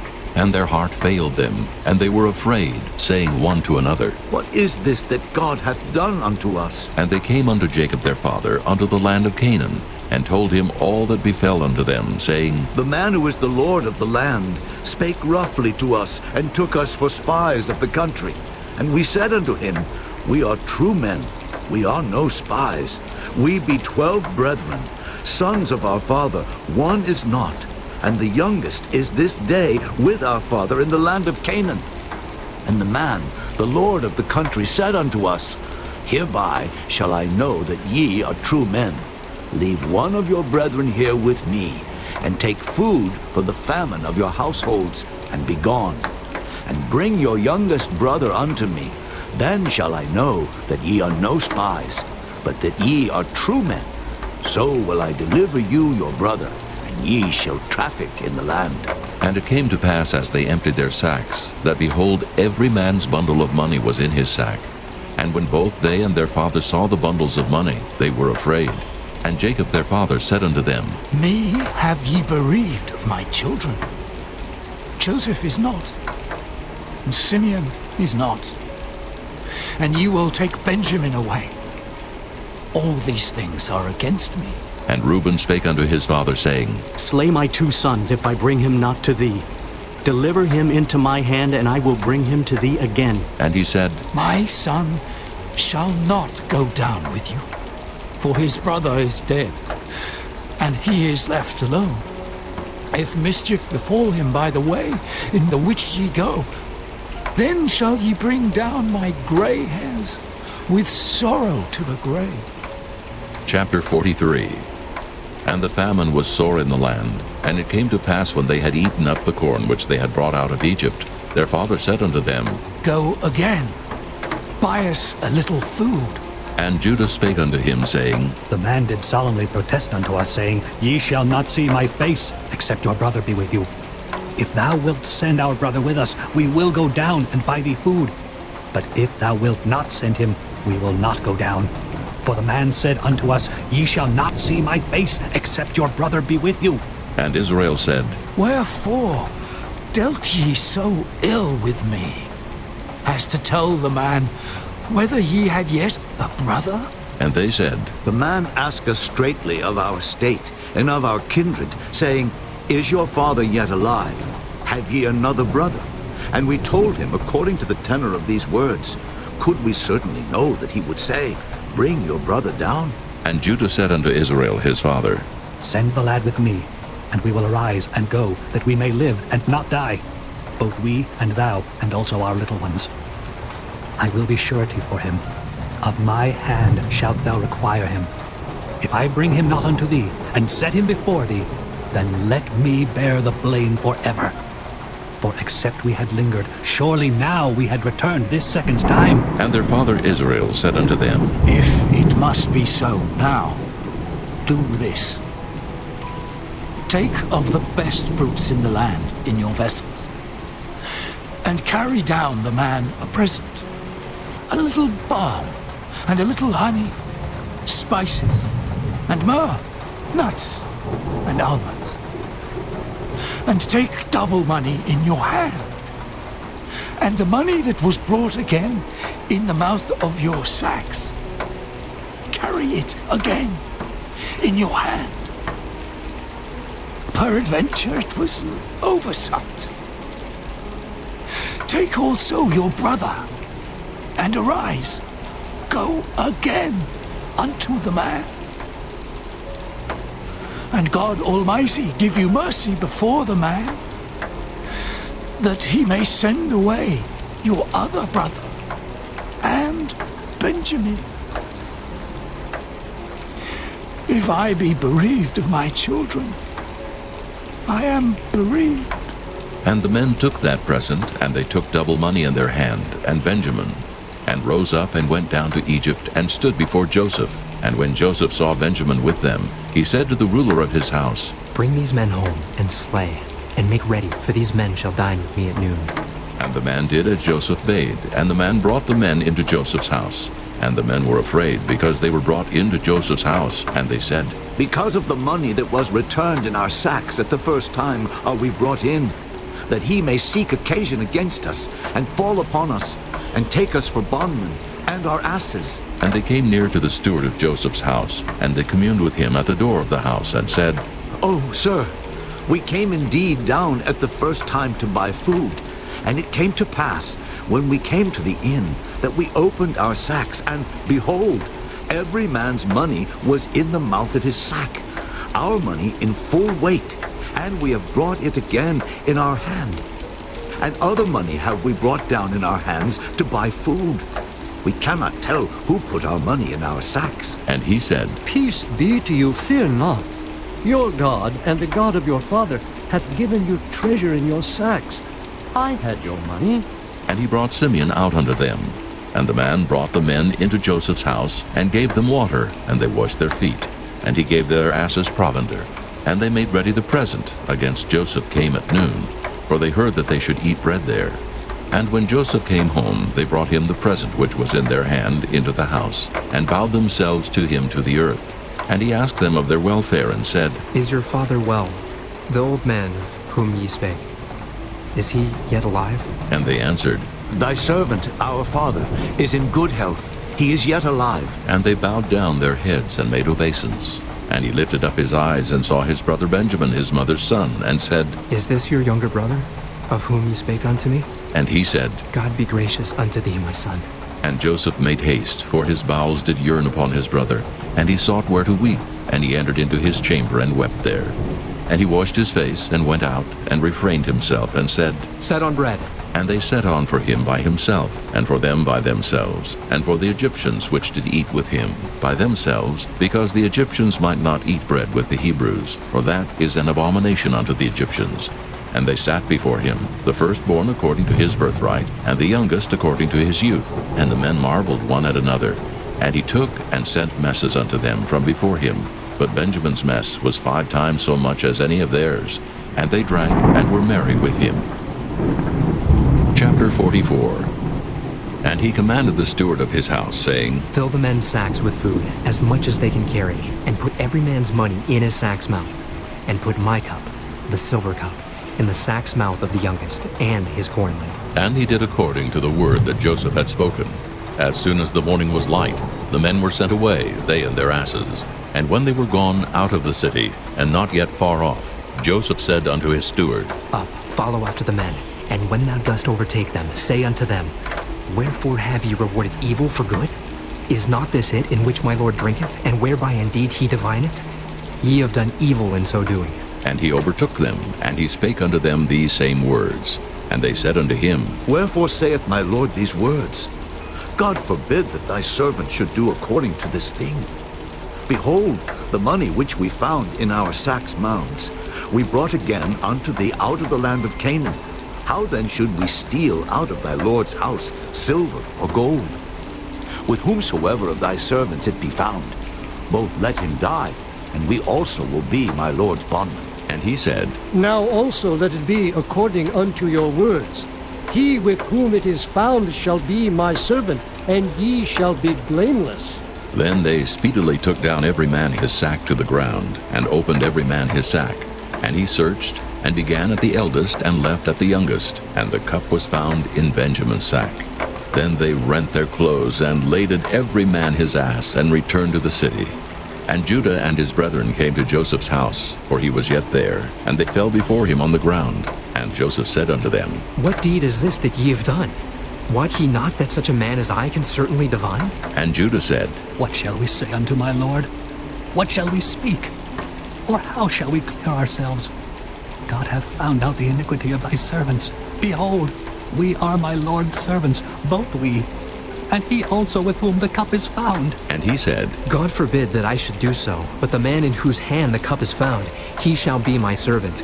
And as for you, get you up in peace unto your father. Then Judah came near unto him and said, O my lord, let thy servant, I pray thee, speak a word in my lord's ears, and let not thine anger burn against thy servant, for thou art even as Pharaoh.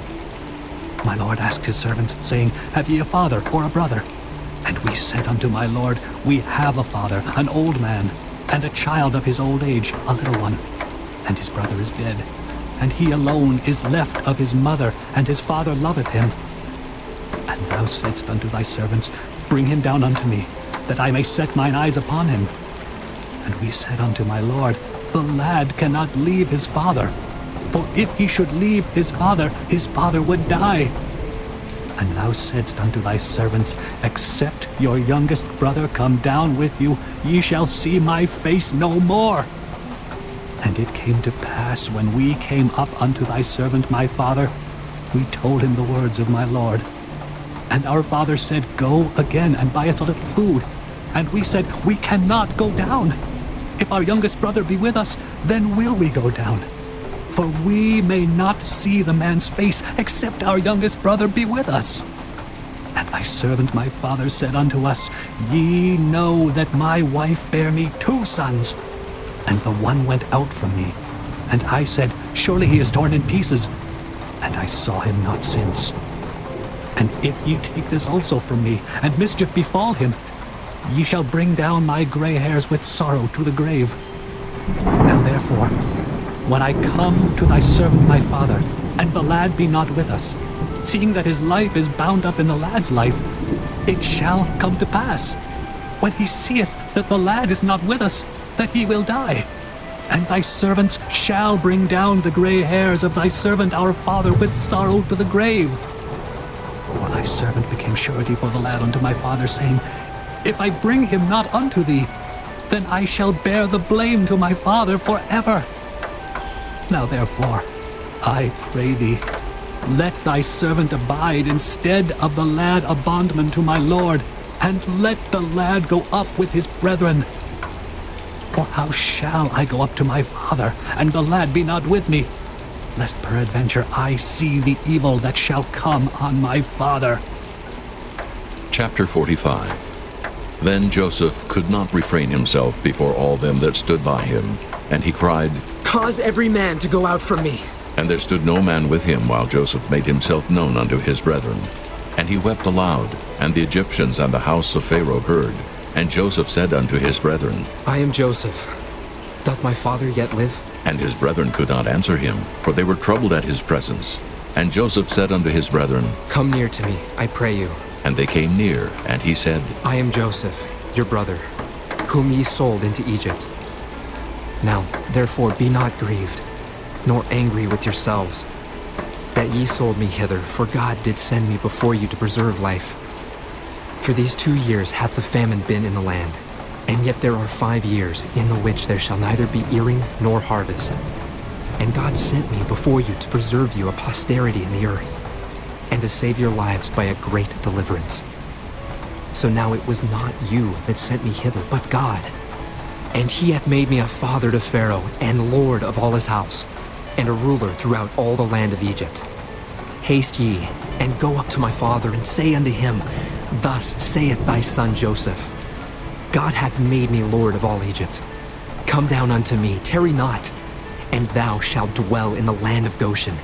And thou shalt be near unto me, thou and thy children, and thy children's children, and thy flocks and thy herds, and all that thou hast. And there will I nourish thee. For yet there are 5 years of famine, lest thou and thy household, and all that thou hast, come to poverty. And behold, your eyes see, and the eyes of my brother Benjamin, that it is my mouth that speaketh unto you.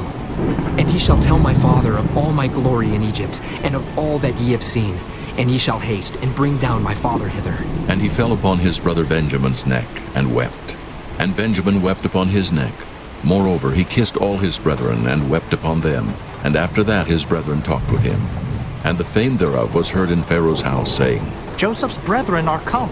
And it pleased Pharaoh well, and his servants. And Pharaoh said unto Joseph, Say unto thy brethren, This do ye, lade your beasts, and go, get you into the land of Canaan, and take your father and your households, and come unto me, and I will give you the good of the land of Egypt.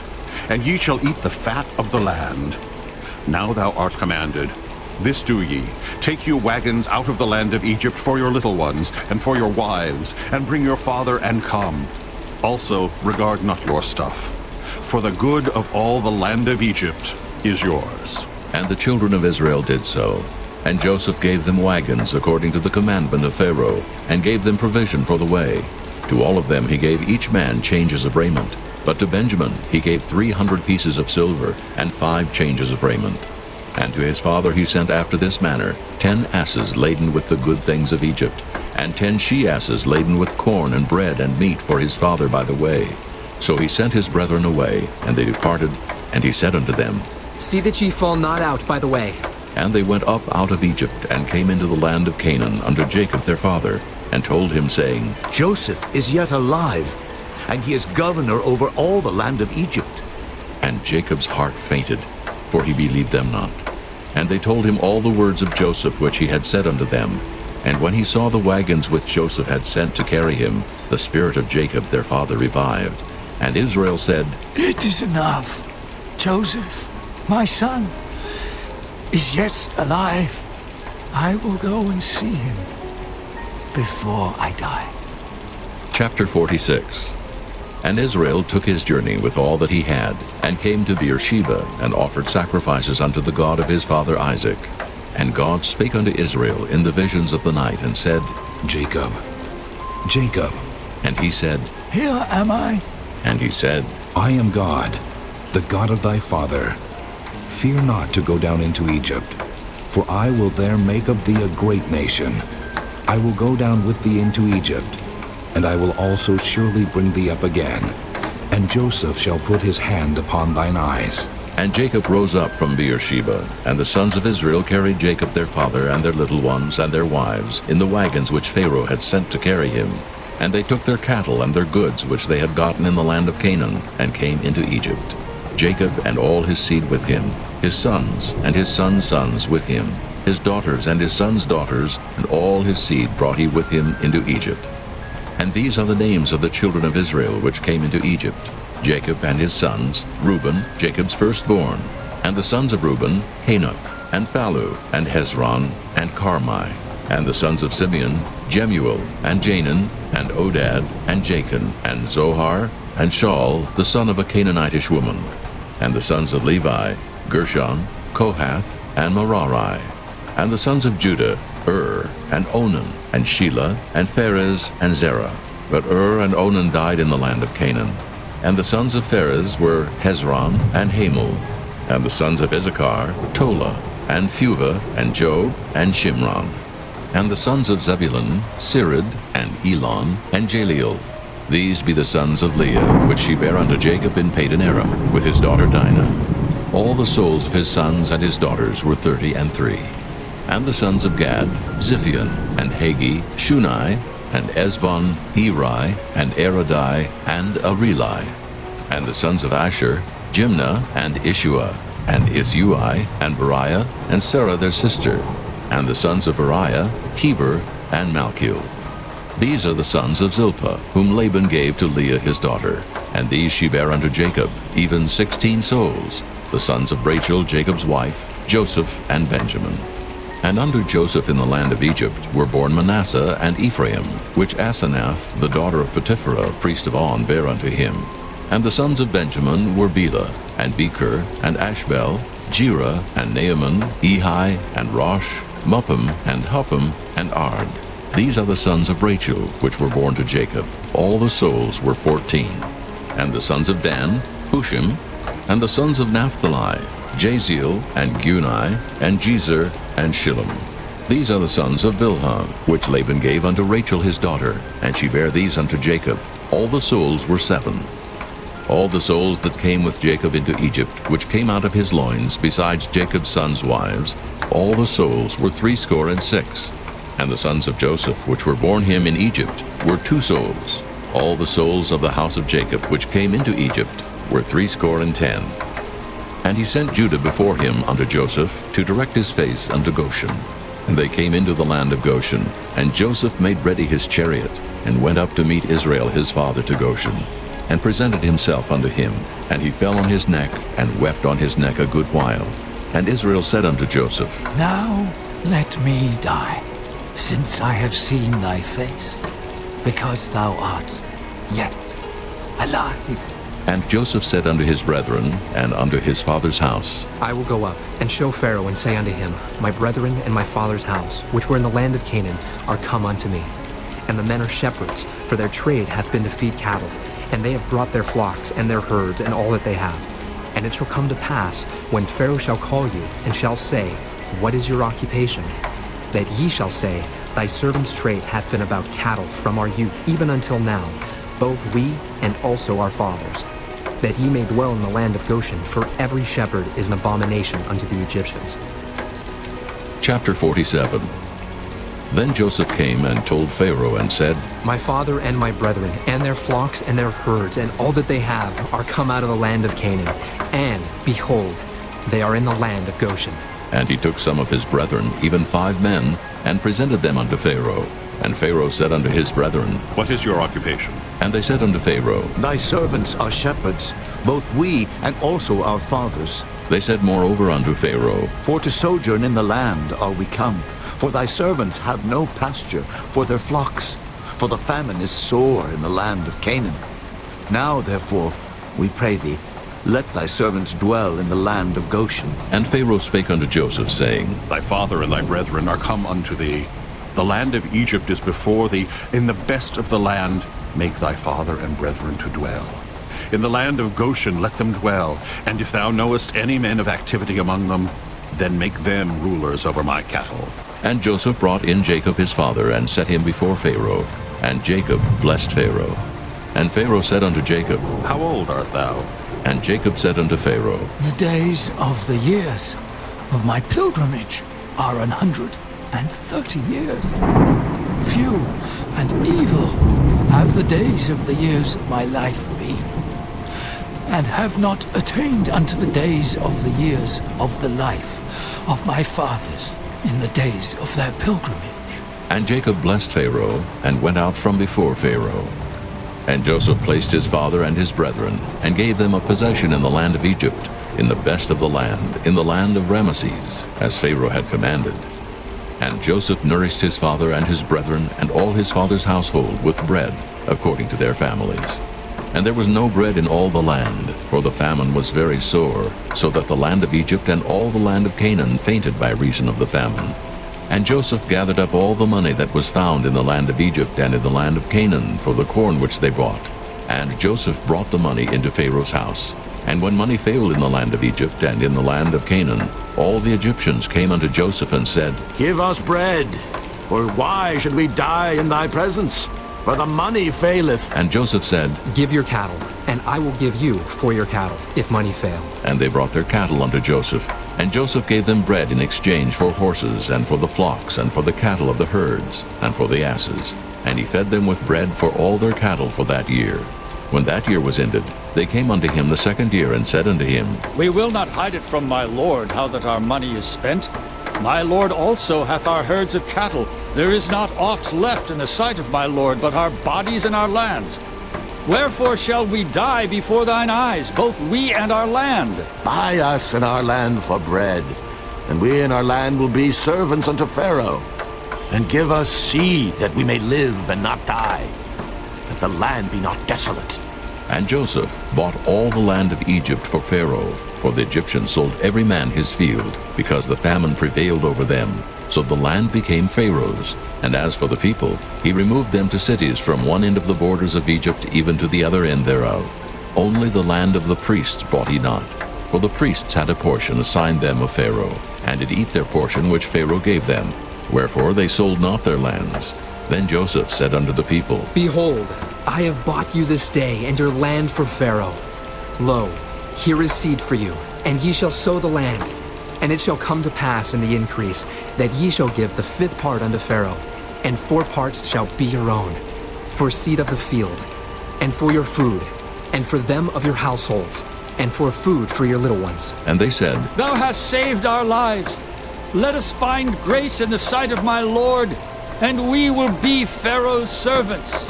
And Joseph made it a law over the land of Egypt unto this day, that Pharaoh should have the 5th part, except the land of the priests only, which became not Pharaoh's. And Israel dwelt in the land of Egypt in the country of Goshen, and they had possessions therein, and grew and multiplied exceedingly. And Jacob lived in the land of Egypt 17 years, so the whole age of Jacob was 147 years. And the time drew nigh that Israel must die. And he called his son Joseph, and said unto him, If now I have found grace in thy sight, put, I pray thee, thy hand under my thigh, and deal kindly and truly with me. Bury me not, I pray thee, in Egypt, but I will lie with my fathers, and thou shalt carry me out of Egypt, and bury me in their burying place. And he said, I will do as thou hast said. And he said, Swear unto me. And he sware unto him. And Israel bowed himself upon the bed's head. Chapter 48.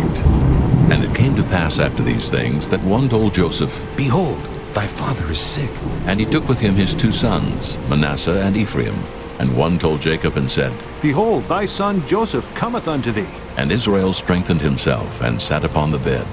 And Jacob said unto Joseph, God Almighty appeared unto me at Luz in the land of Canaan, and blessed me, and said unto me, Behold, I will make thee fruitful, and multiply thee, and I will make of thee a multitude of people, and will give this land to thy seed after thee, for an everlasting possession. And now thy 2 sons, Ephraim and Manasseh, which were born unto thee in the land of Egypt, before I came unto thee into Egypt, are mine. As Reuben and Simeon, they shall be mine. And thy issue, which thou begettest after them, shall be thine, and shall be called after the name of their brethren in their inheritance. And as for me, when I came from Padan, Rachel died by me in the land of Canaan in the way, when yet there was but a little way to come unto Ephrath. And I buried her there, in the way of Ephrath. The same is Bethlehem. And Israel beheld Joseph's sons, and said, Who are these? And Joseph said unto his father, They are my sons, whom God hath given me in this place.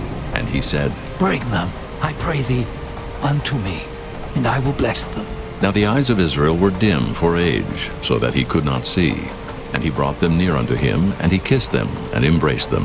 And Israel said unto Joseph, I had not thought to see thy face, and lo, God hath showed me also thy seed.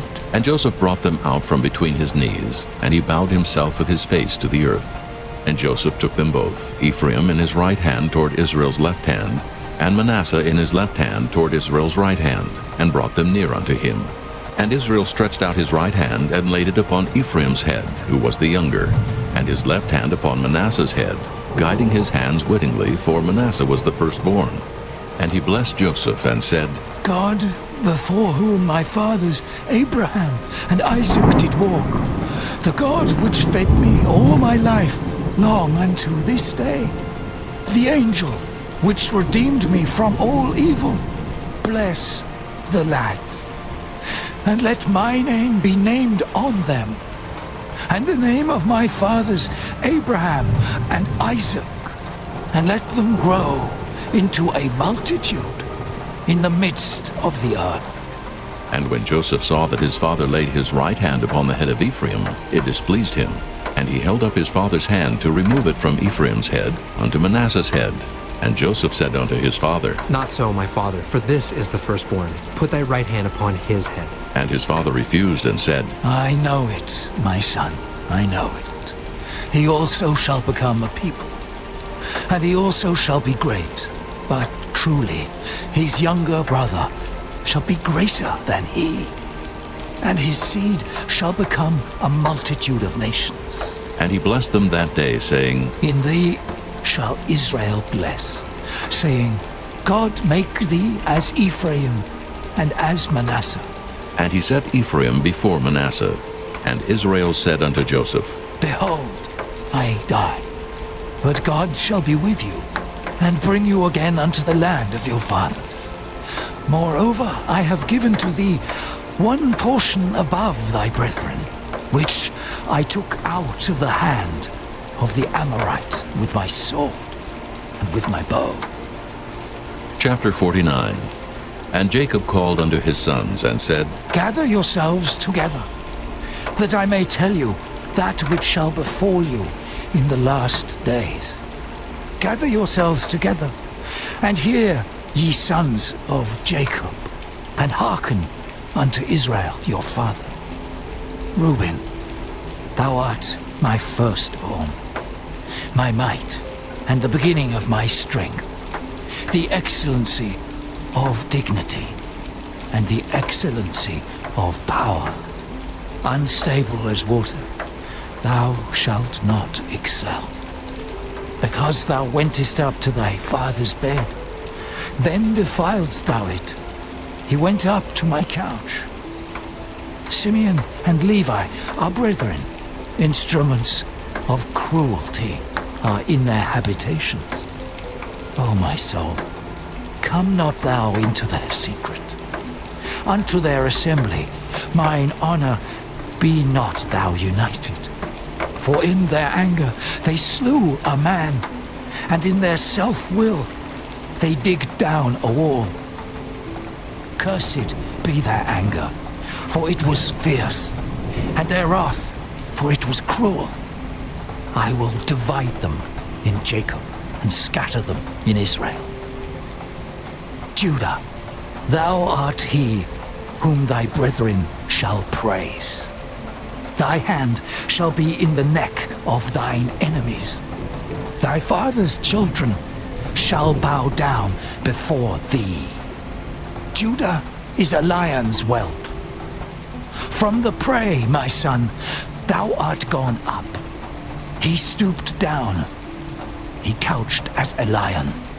And as an old lion, who shall rouse him up? The scepter shall not depart from Judah, nor a lawgiver from between his feet, until Shiloh come. And unto him shall the gathering of the people be, binding his foal unto the vine, and his ass's colt unto the choice vine. He washed his garments in wine, and his clothes in the blood of grapes. His eyes shall be red with wine, and his teeth white with milk. Zebulun shall dwell at the haven of the sea, and he shall be for an haven of ships, and his border shall be unto Zidon. Issachar is a strong ass, couching down between two burdens. And he saw that rest was good, and the land that it was pleasant, and bowed his shoulder to bear, and became a servant unto tribute. Dan shall judge his people, as one of the tribes of Israel.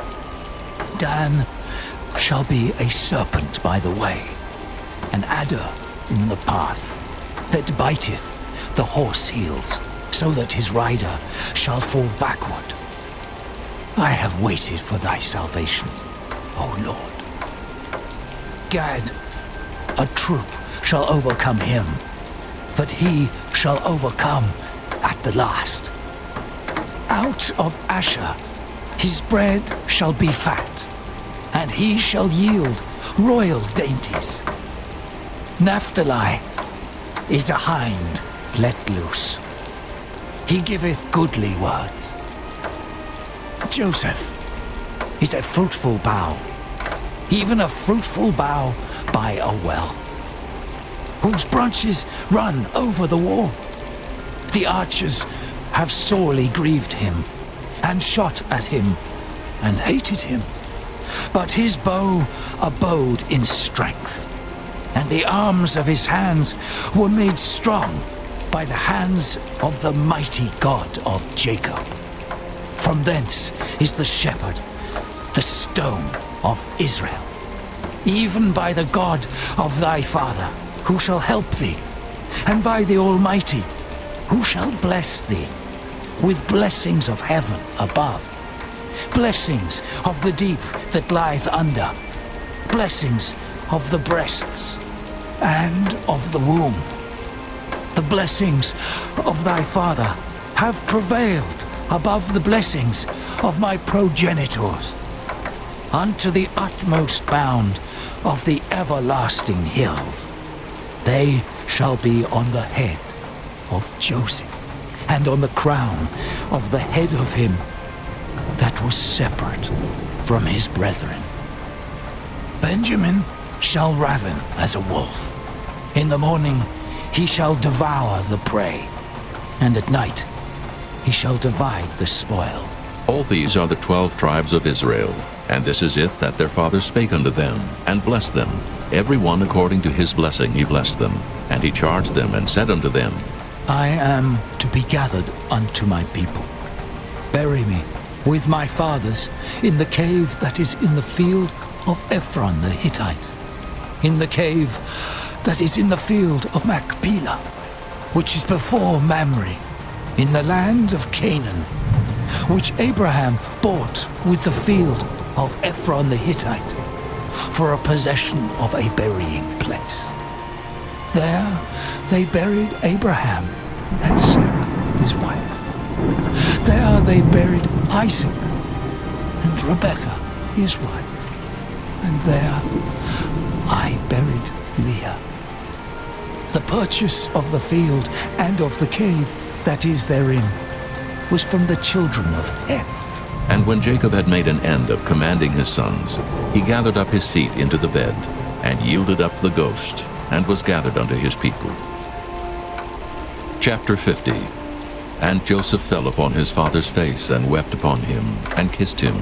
And Joseph commanded his servants, the physicians, to embalm his father. And the physicians embalmed Israel. And 40 days were fulfilled for him, for so are fulfilled the days of those which are embalmed.